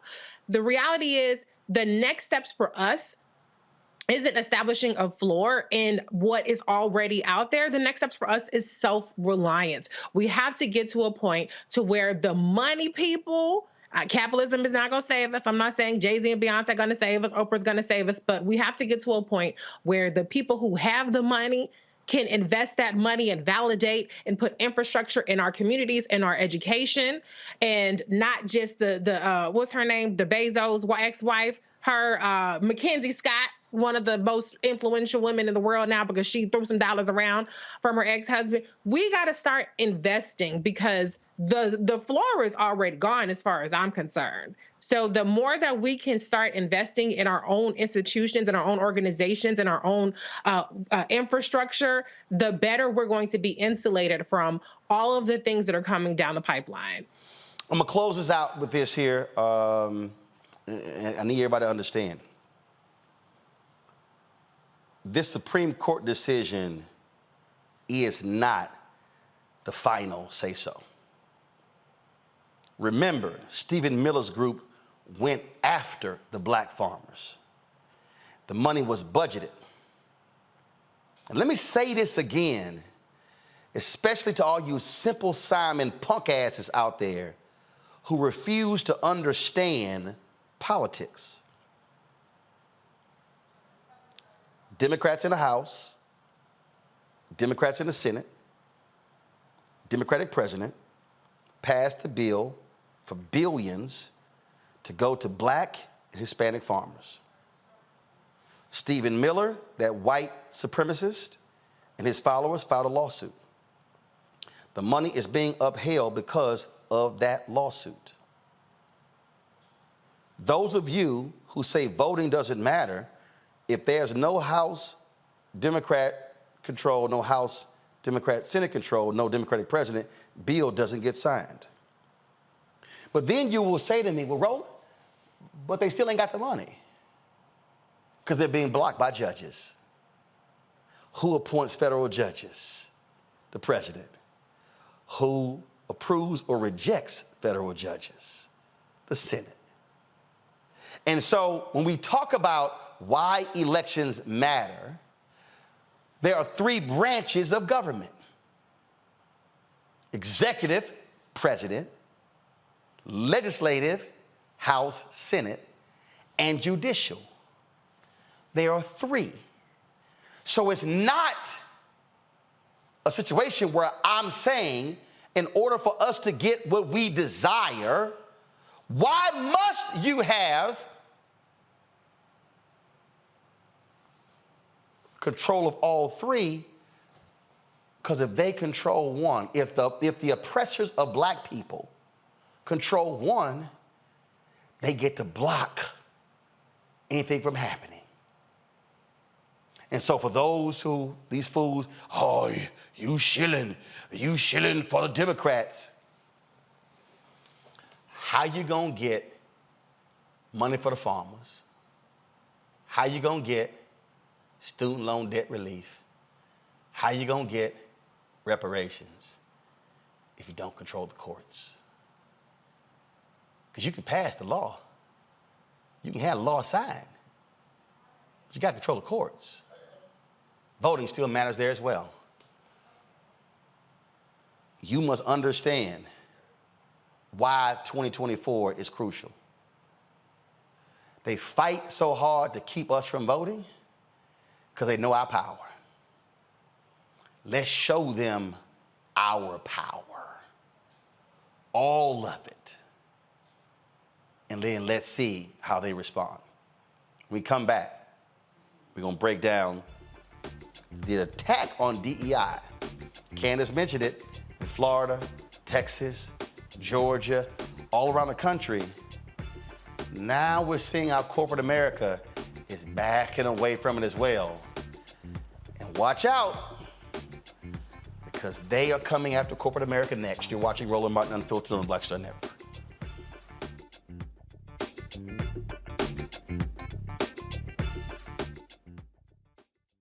Up next on The Frequency with me, Dee Barnes, the shooting of Megan Thee Stallion and the subsequent trial of Tory Lanez. Megan has been treated like the villain. The experience that Megan went through is something that all Black women face when we are affected by violence. This is something that's called misogynoir. There's a long history of characterizing Black women as inherently bad in order to justify our place in this society. Next on The Frequency with me, Dee Barnes. Next on the Black Table with me, Greg Carr. The United States is the most dangerous place for a woman to give birth among all industrialized nations on the planet. Think about that for a second. That's not all. Black women are 3 times more likely to die in this country during childbirth than white women. These healthcare systems are inherently racist.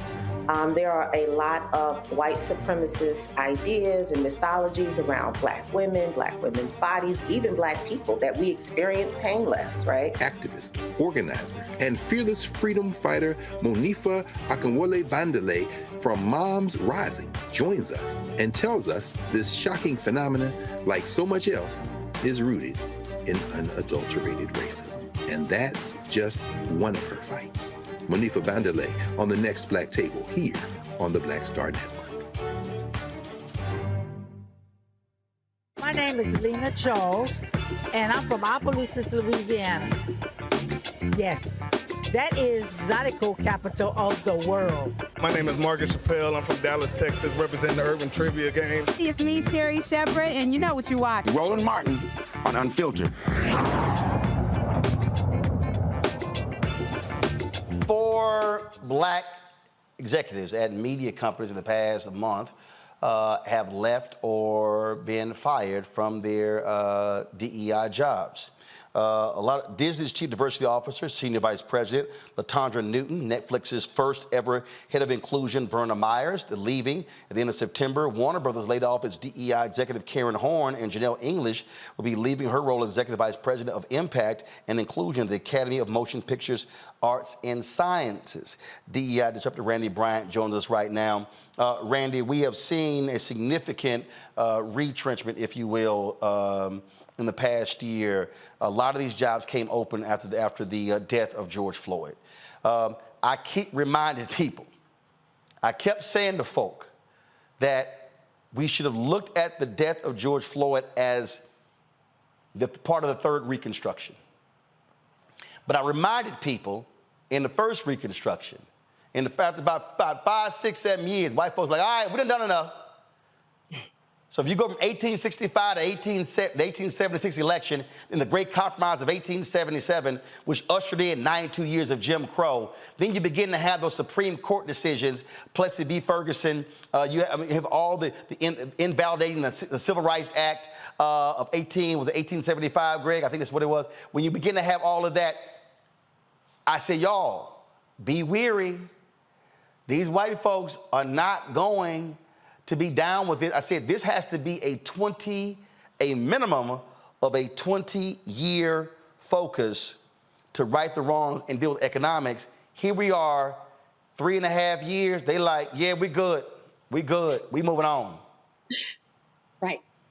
And even when they were doing something, or they claimed to be doing something these last 3.5 years, what they did was performative, was completely inconsequential. What I will say, and I have worked for a lot of companies for the last 21 years in this field, is that what companies try to do is what makes them look good.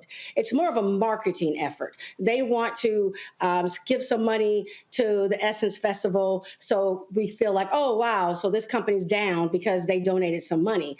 Not that they're doing anything to help the employees that are actually working for them or to ensure that they're bringing in Black people to get jobs. It really is performative. Let's do a Martin Luther King luncheon or, something like that. But they are not trying to make real change.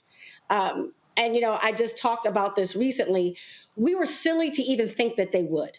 I am, of course, an optimist, and I want so much for my people, and you hope things will change. And I've dedicated my life to this industry, which is why, though, I had to just kind of veer to the right or veer to the left. I just veered off that path. And that's why I call myself a disruptor, because DEI is fake. It's phony. When you think about it, and this is what I talk about being naive, is that why would white people, the ones who are in charge, if we're talking about 72% of management are white men, essentially, why would they change a system that favors them? Why would they change a system that is making them rich in all ways? Why would they change a system that really they designed to keep us behind since the beginning of this country? It's our whole system of being enslaved was based, was to start and justify capitalism. So they don't want to make real change. I mean, it really was naive for us to think that they would, to be quite candid. And then it's interesting when you talk about liberals, I saw, the segment before. The only difference I say between liberals and conservatives is that conservatives will deny that they have benefited from privilege. Liberals will say, yes, we've benefited some. And so here's something to help not you feel better, but me feel better. And it's going to be more like a program. I cannot tell you how many programs I have seen companies roll out to expose students. And I'm like, they don't need exposure. They need a freaking job. They need a guarantee of a job like you do on Wall Street for a lot of these white people. They don't want exposure. They know it exists. They've been watching you from the sidelines for years. They need actual job training. They need actual opportunities. They need an actual paycheck. But it makes them feel good to give them exposure. So what's at play here, and I've said this across the country, and I said it in front of a whole bunch of DEI people. I said most of your jobs are bullshit because you got no power, you got no budget. Right. And I've said, and before any of y'all take these jobs, don't just be happy because you're getting probably the biggest check you've ever gotten in your life, and you're the only person that benefits. It has to come with something. Now I'm about to sit here and channel Greg when it comes to this, we got to keep the foot on their necks. Right. Because again, these companies are never going to do right unless we keep our foots on their neck. They are never. It is the rare white CEO who actually gives a damn. There are very few Al Newharts of the world who said when he ran Gannett, we are going to be the most diverse media company, and if some of y'all don't like it, y'all can leave the company, and they did. He tied their bonuses to diversity. There are very few guys like him, and so the only way this is gonna continue is if we put that level of pressure on them and make it clear what MLK said April 3rd, 1968, y'all don't do right by us, we will redistribute the pain.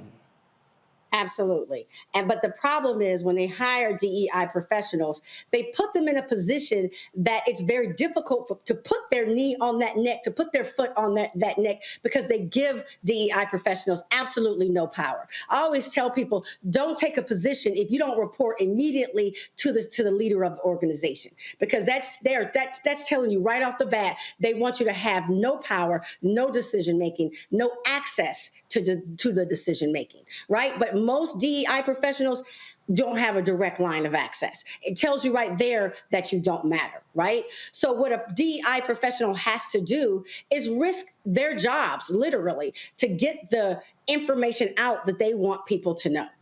They need to have people like us, people that are watching now, pay attention and say, hey, how many people are on your board?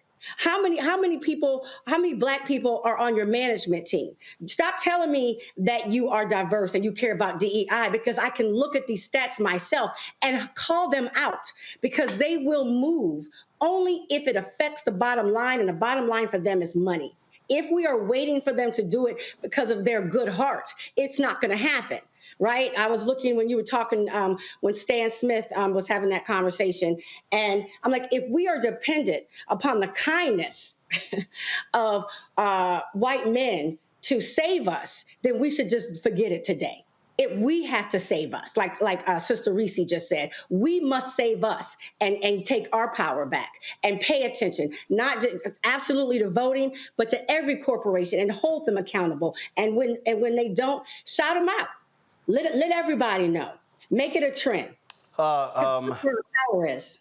Reese, we've had advertising meetings, and we'll be in the meeting that they'll bring the DEI person into the meeting, and then they'll bring the head of the foundation. I'll be like, why they here? And I literally tell them, I said, I don't know disrespect to y'all, but when y'all meet with Disney, do y'all bring the DEI person in? Nope. Do you bring the foundation person in when you meet with Comcast? Well, if they ain't in those meetings, why you meet? So I'm Black-owned media, so you got to bring the Black people in, or they'll find the Black. So if it's a white person who's in the DEI job, they'll find the Negro whisperer to actually be in the meeting. I'm like, no. Where's the CMO? Where's the chief marketing officer? To the ad agency, where's the chief investment officer? Where's the person who's over the team with buying decisions? Don't send your DEI people to me when you do not send them to your Disney meetings. Right. I mean, what DEI has turned into is humoring Black people. It's putting a face in front to convince us that something more impactful is being done than what it really is. Because if there's no money behind it, then I just don't need to look at your little Black pretty face. I'm happy that you're there and I'm glad you got a job, but what's in it for the rest of us? The reality is that when we're talking about Black consumers, and I noticed it's the Essence. I had a good time at Essence Chair. I wasn't booked for nothing, but I was still down there enjoying myself. Now what we're shifting to, particularly when it comes to the Black consumer, is we're shifting more towards an influencer culture where people are willing to throw $5,000, $10,000 at people who have a bunch of followers and let them have open bar brunches, as opposed to putting money into a Roland Martin Unfiltered or into organizations that are actually reaching the people. They're cutting out people like yourself. They're cutting out the consumer and direct access to the consumer, and they're just handpicking and curating a couple of Black people that have a certain aesthetic, that have a certain following, and they're putting money behind that. So this is actually a regression in terms of the amount of investment that's truly going into the Black community, that's truly going into Black institutions. You've talked about it before: subcontractors, vendors, organizations, businesses like yourself.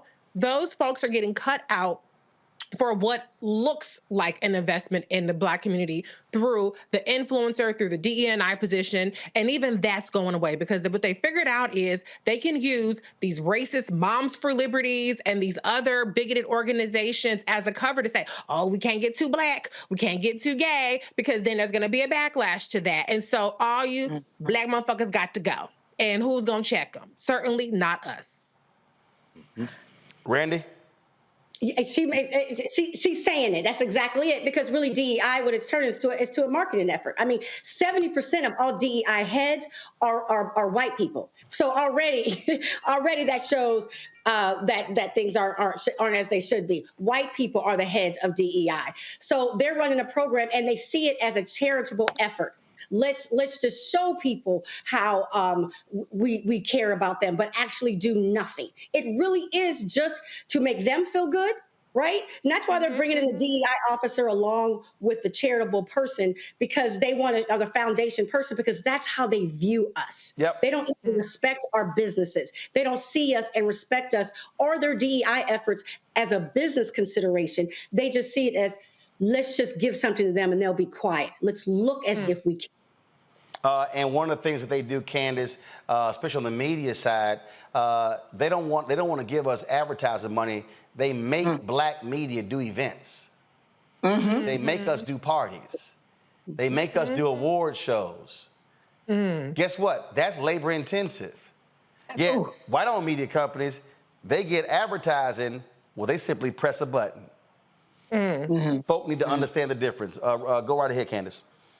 Very labor intensive. And you know what I've been seeing over the years from people who I know who work in DEI, whether it's nonprofit, whether it's a public university, is that DEI has simply become an intellectual talking point. That number one, they use it in order to get money from the states or grants that require them to have somebody in a DEI position. Number two, you already mentioned this, Roland, the DEI programs, they're not funded enough so that you get to a point where you need to do something and hire 5 people in order to carry out DEI efforts, and there's no money there. And number three, there's just no follow-up. And that's where we are right now in terms of the follow-up phase and trying to figure out, you committed these monies or you hired this person for this position at Walt Disney or Netflix, and now they're gone. There's no accountability in terms of monitoring whether these DEI positions stay in place, and then what is the work output from the DEI person that's been put in place?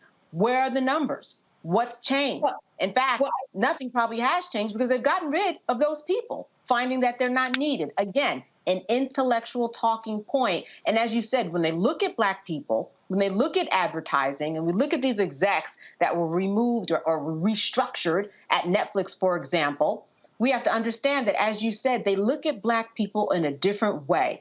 We do events, Essence Fest, over 100,000 people. Target was there, McDonald's was there, everybody was there. But that was a big undertaking, like you said. It's not necessary for us to have an event just to bring out people, to have a good time in New Orleans in order to get advertising out to the people. We should be treated just like everyone else. And why is that not the case? The same thing that we were talking about earlier, that micro-racism system that's in place where individuals are making decisions about you and me and seeing us as something totally different than the white boys that are out there. Randy? Yeah, and I was going to say, you make really good points. Candace makes really good points. The average DEI professional stays only 2 years. And the reason why these people leave is that they don't have any power. They're in there, a lot of them really caring, wanting to make a change. And then they get in there and they realize that they are just merely a figurehead that has no power whatsoever to change anything, and at best may be able to get some money to go to a festival, like you say. And so it's very frustrating to these people, and they get burnt out. They get completely frustrated because they realize the truth of what's happening, and that DEI is just for show. We see by how quickly that as soon as that affirmative action verdict came out, we're seeing, they didn't wait a day. It literally was the next day that we see that powerful professionals in the DEI field are being let go, are suddenly leaving, right? And that's because they say, oh, we don't have to pretend anymore. We don't have to pretend that we care at all anymore. And the second thing I wanted to hit on is the sham.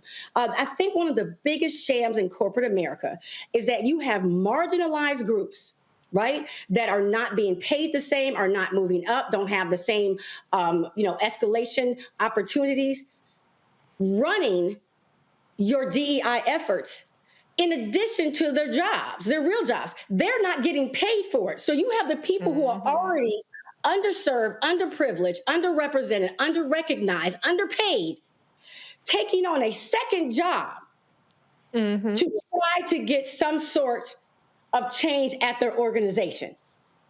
And I would say it's that you see that across the board. So if no one can recognize that as a remnant of white supremacy, and that, we got to pull our own selves up, even at your company, just to get some food, and don't get paid for it. I mean, I'm telling you, $0. And we do it. We're so desperate, understandably so, to get treated fair, that these underrepresented, marginalized groups are working for free to say, please see us. That's right. And then what's happening is it's a whole bunch of black folks throwing events at Martha's Vineyard in the next month for a small, finite number of black people. And it's sort of like, well, I got a little budget, let me do an event. And I'm sitting there going, masses ain't benefiting from that. I'm just stating the fact, Greg. It's not. We ain't even talking 2,500 black people. No. Greg, go ahead. No, in fact, Randall Robinson called it Vernon Jordan disease. You have critiqued this many times, Roland. 2-3 Negroes get on a corporate board, get $3-4 from Coca-Cola or Delta Airlines, and we made it. Randall Robinson called it Vernon Jordan disease. I'll never, 3 years ago, when these white boys thought we were going to tear up the whole damn world, they threw jobs in the street to try to stop it, along with the statues and, some of the apologies.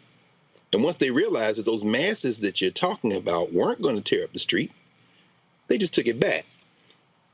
Listening to you, Randi, and listening to this conversation, again, I'm glad that you've reframed yourself as what you've always been, a disruptor.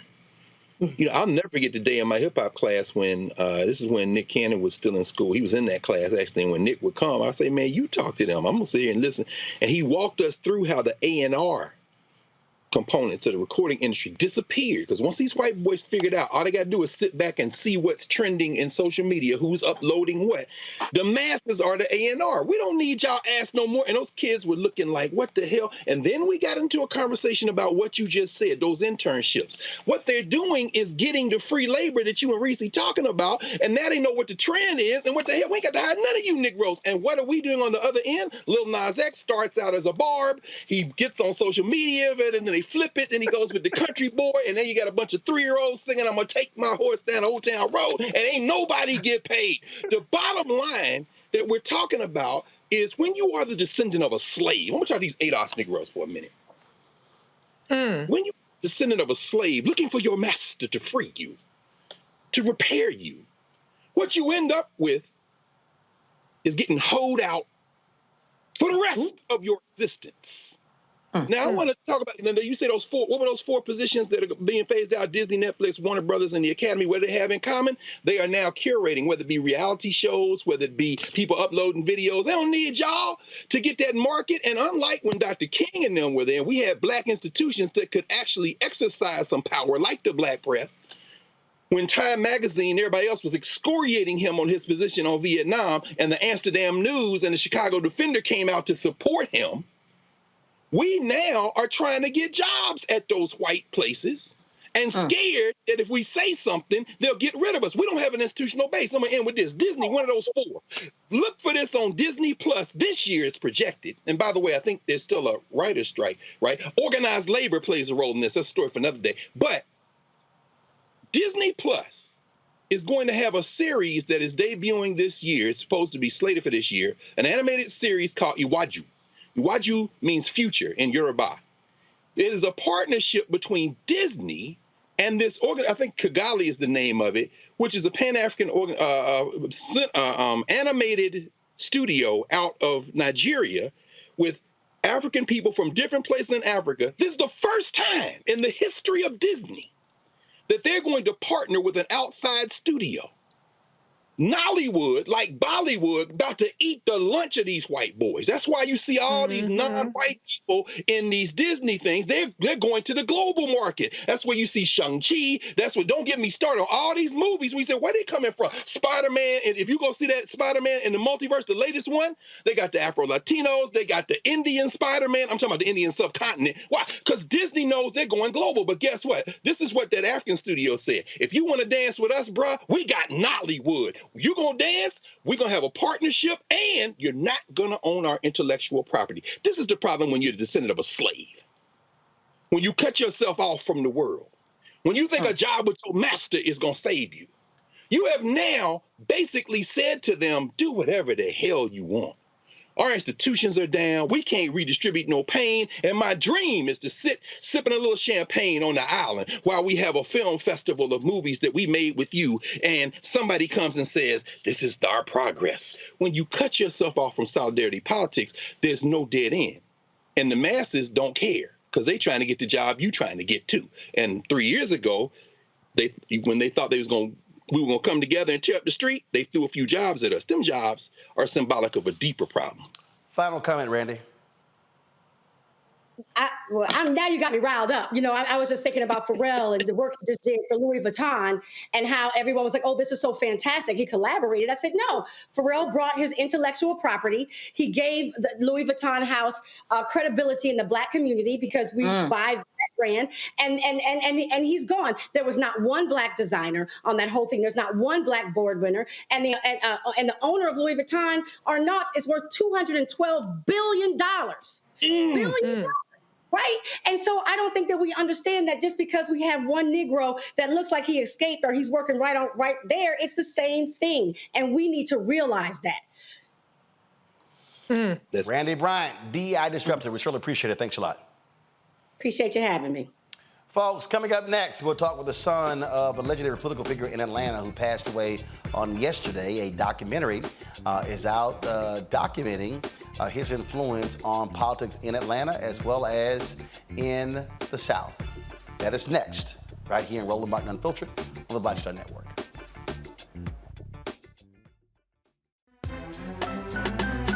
I'm Faraji Muhammad, live from LA. And this is The Culture. The Culture is a two-way conversation. You and me. We talk about the stories, politics, the good, the bad, and the downright ugly. So join our community every day at 3 p.m. Eastern and let your voice be heard. Hey, we're all in this together. So let's talk about it and see what kind of trouble we can get into. It's The Culture. Weekdays at 3, only on the Black Star Network.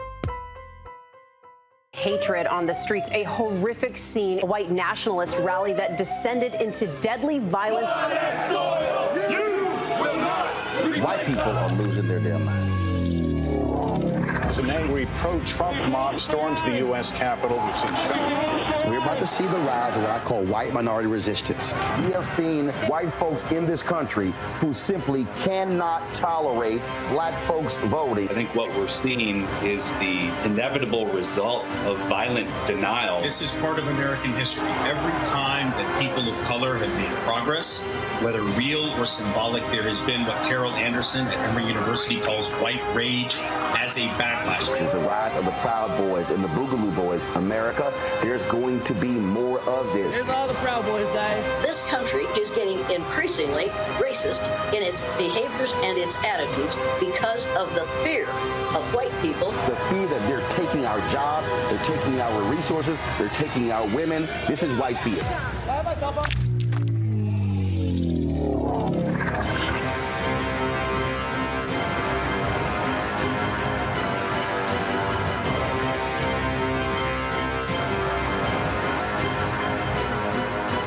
When you talk about blackness and what happens in Black culture, we're about covering these things that matter to us, speaking to our issues and concerns. This is a genuine people-powered movement. There's a lot of stuff that we're not getting. You get it, and you spread the word. We wish to plead our own cause.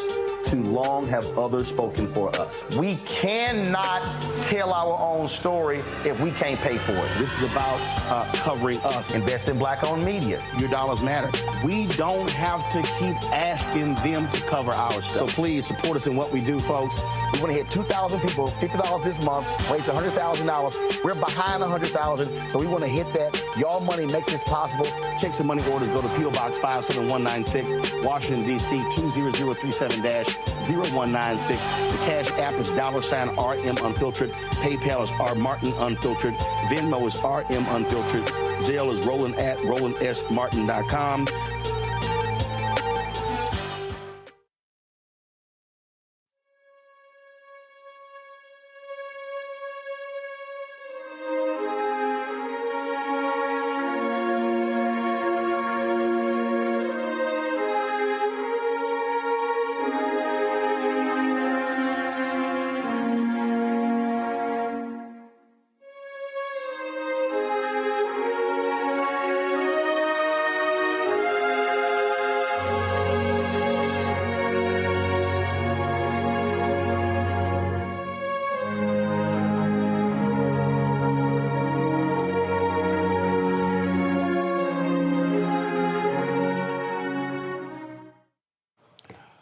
Marvin Arrington Sr., the retired Fulton County Superior Court judge and former member of the City Council of Atlanta, who was the president, died peacefully in his sleep Wednesday morning.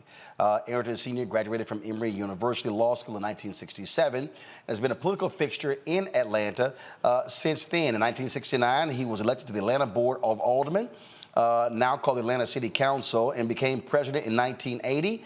In 2002, Governor Roy Barnes appointed him to be Fulton County Superior Court judge. He retired in 2012. A documentary was released in February showcasing the life of Arrington Sr. His son, Marvin Arrington Jr., serves as District 5 Commissioner of the Fulton County Board of Commissioners. He joins us right now. Marvin Jr., our condolences certainly to you and your family for the loss of your father. Quite a fulfilling life, and someone who was integral in terms of the growth of what is present-day Atlanta.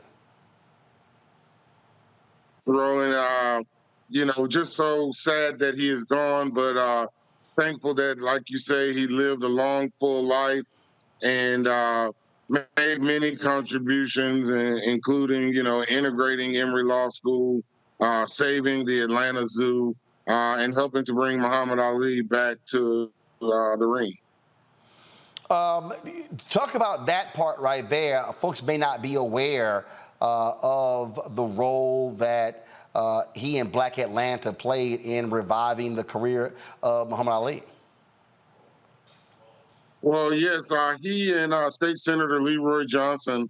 Leroy Johnson was the one that was primarily responsible, but he had been put on the Utilities Committee. My dad, Marvin Arrington Sr., by then Mayor Sam Massell, and it was, supposed to be, it was not the best committee to be on. However, it turned out it was the only committee on council that did not need a full council vote. So the way he was able to get Muhammad Ali and they were able to issue the permit was that he got his committee to pass it, and the Utilities Committee, and that is how Muhammad Ali got back in the ring. When we talk about present-day Atlanta, obviously a lot of the attention is focused on Atlanta Mayor Maynard Jackson, but he needed the help of many folks to get a lot of that work done, including your father. Yes, absolutely. We all love Maynard, and he was Uncle Maynard to me. But my dad, Marvin Arrington, was elected in '68, 4 years prior to Maynard being elected as mayor. And they and other city council members at the time worked well together. My dad served as Maynard's floor leader leading up to the time that he ran for city council in 1980.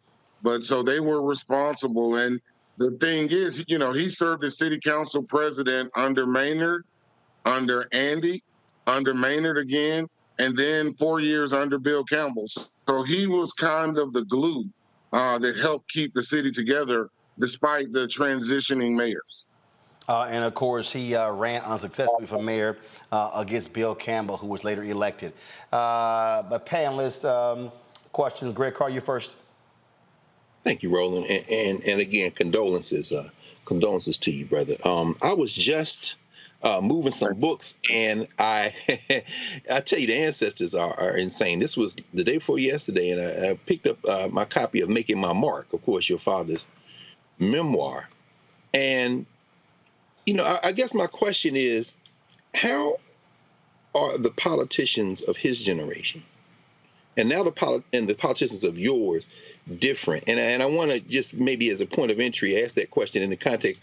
Of course, a lot of people know he went to Clark Atlanta University now, and there may be some folk watching who, of course, he's talked about at Emory, one of those first Black law students in Emory. But we know he spent, he spent his first year at Howard Law School, and he tell people, I hadn't really intended on going to Emory, but I'm over there, and the dean calls my name, and I become a pioneer. How important, what's the difference between politicians of his generation, Sweet Auburn, Big Bethel, Black institutions, and politicians of this generation, maybe in terms of their commitment to the community and how community shapes their politics? Do you have any thoughts about that? And again, condolences, brother, on your father's transition. No, thank you. Well, I think the difference is, obviously at that time there were really only, there was only one Black or minority running for those seats, right? And so then the entire community was able to rally and support behind that one person, right? That's how my dad got in. That's how Maynard got in. And so now today we're more splintered, right? We have more people running. Everyone's running for the same position. And frankly, you know, we're worried in Atlanta that there are going to be, you know, too many of us in the mayor's race and that we might lose the mayorship, right? So we've got to, you know, we've got to stay vigilant. But I think at the end of the day, it's all about being goal-driven, right? Having a purpose and working towards that purpose consistently on a day-to-day basis. Candace.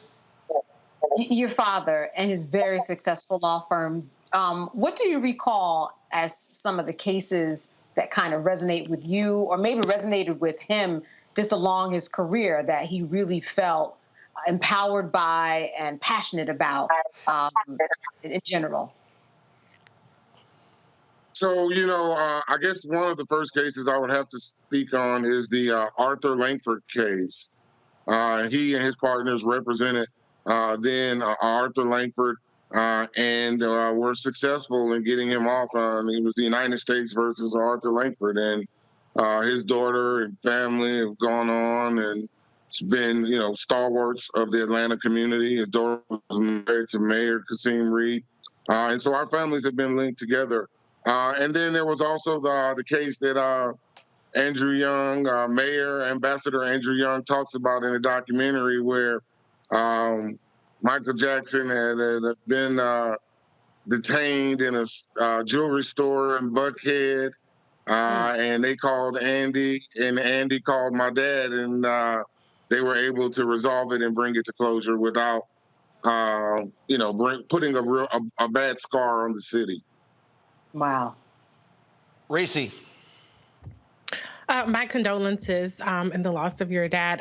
My question is about local politics and just the importance of getting started somewhere. I know a lot of people are kind of disillusioned and people don't feel like just voting is enough. So for people who are interested in maybe taking that first step or the importance of taking that first step with your father being an alderman, can you talk a little bit about that?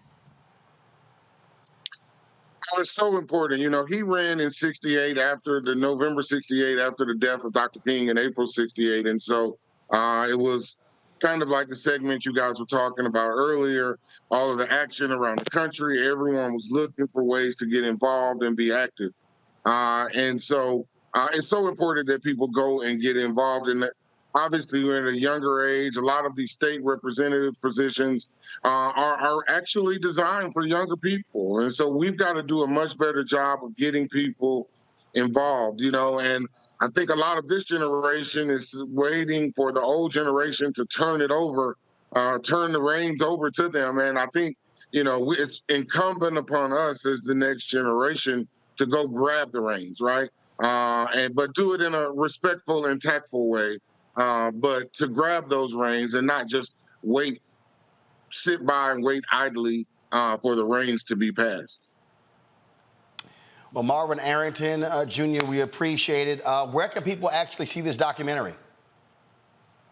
So the documentary is on Apple TV, Tubi, YouTube, Google, iTunes, and Apple TV. So it's virtually streaming everywhere. Certainly invite people to see it. We could not tell the story of Marvin Arrington without telling the greater story of Atlanta. And he's just one of the prominent figures, one of the forefathers, one of the founders of the new Atlanta. And the name of the documentary?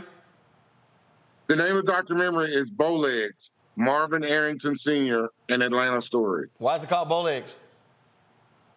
His nickname is Bowlegs. He has been Bowlegs ever since he was young. And, you know, in fact, it's even been shortened down to Bo. You know you got a good nickname when your nickname has a nickname. Well, absolutely. Marvin, we appreciate it. Thanks a lot. Hey, thank you so much, Roland. Folks, that is it for us. Let me thank Candace, Reese, and Greg for joining us on today's panel. We went a little long, but we had a whole lot to say about a whole lot of stuff, as we always say. So again, Greg, thanks a lot. Reese, thanks a lot. Candace, thanks a lot. Thank all of you for watching as well. If you're on the YouTube channel, y'all hit the like button. I keep telling y'all, when you hit the like button, it has a dramatic impact on the algorithm, y'all. That's critically important because YouTube is the largest source of our annual revenue. And look, I'm just being straight up. We are out here fighting this advertising battle. We would love for a lot of those companies that drop millions at Essence Fest over 3 days to actually spend that money with us over a year. And so we're working hard to do so. And so we need you to hit the like button because that gets us going. It gets our videos recommended. We would love for y'all to repost our links, drive folks to our YouTube channel because, again, if we're able to do $100, $125, $150,000 a month on YouTube, that pays for all of this. All of this, y'all, is $195,000 a month. This show, the staff, the rent, Black Star Network, the app, everything that goes with it. None of this stuff is free. And so that's what we're about. I purposely did not make this a subscription. A lot of our people could not afford to subscribe. That's why we do what we do. And so we left it open that way. And so first of all, we need you to download our app. We got almost 1.1 million followers on YouTube. We greatly appreciate that. But we would love to have 1.1 million downloads of our app. Because when we go to advertisers, they look at that number. And so you can download our app on all of your devices, Apple phone, Android phone, Apple TV, Android TV, Roku, Amazon Fire TV, Xbox One, Samsung Smart TV. We also have a 24-hour, 7-day-a-week streaming channel. It's available right now on Amazon News. I think we're also launching on a couple of other platforms. I'll let y'all know when it happens. But if you want to see, if you just want to put our channel on in the beauty shop, in the barber shop, in your office, it will run continuously, unlike the app where you got to pick a program. We program our 24-hour streaming channel, and so you can check that out on Amazon Fire. Simply go to Amazon Fire, go to Amazon News, and you can check that out. And so please tell a friend about that as well. But again, your support is critical. When you give to us, it's important. Our goal is to get 20,000 of our fans contributing on average $50 each. That's $4.19 a month, 13 cents a day. If you can't afford that, you can only afford less. That's not a problem. Somebody sent us a $12 donation the other day. That's just important. That's $12,000. It all goes to the bottom line. And so please support us by joining our Bring the Funk fan club. Of course, and that's seeing checking money order to P.O. Box 57196, Washington, D.C. 20037-0196. Cash App, $RM Unfiltered. PayPal, R Martin Unfiltered. Venmo is RM Unfiltered. Zelle is Roland at RolandSMartin.com. Roland at RolandMartinUnfiltered.com. And then we also would love for you to get a copy of my book, White Fear, How the Browning of America is Making White Folks Lose Their Minds. Look, you buy that book, that money goes right back into the show. And so we would greatly appreciate you doing that. Again, Amazon, Barnes & Noble, Ben Bella Books, Bookshop, Chapters, Books A Million. You buy that Target, you can also download a copy on Audible. That's it. I'll see y'all tomorrow. Y'all have a great one. Holla! Folks, Black Star Network is here. Oh, no punches! I'm real revolutionary right now. Support this man, Black Media. He makes sure that our stories are told. Thank you for being the voice of Black America, Roland. Stay black. I love y'all. All momentum we have now, we have to keep this going. The video looks phenomenal. See, this difference between Black Star Network and Black-owned media and something like CNN. You can't be Black-owned media and be scared. It's time to be smart. Bring your eyeballs home. You dig? Pull up a chair, take your seat. The Black Tape with me, Dr. Greg Carr, here on the Black Star Network. Every week, we'll take a deeper dive into the world we're living in. Join the conversation only on the Black Star Network. Hi, I'm Dr. Jackie Hood Martin, and I have a question for you. Ever feel as if your life is teetering and the weight and pressure of the world is consistently on your shoulders? Well, let me tell you, living a balanced life isn't easy. Join me each Tuesday on Black Star Network for A Balanced Life with Dr. Jackie. We're all impacted by the culture, whether we know it or not. From politics to music and entertainment, it's a huge part of our lives, and we're going to talk about it every day right here on The Culture with me, Faraji Muhammad, only on the Black Star Network. I'm Deborah Owens, America's Wealth Coach, and my new show, Get Wealthy, focuses on the things that your financial advisor and bank isn't telling you, but you absolutely need to know. So watch Get Wealthy on the Black Star Network.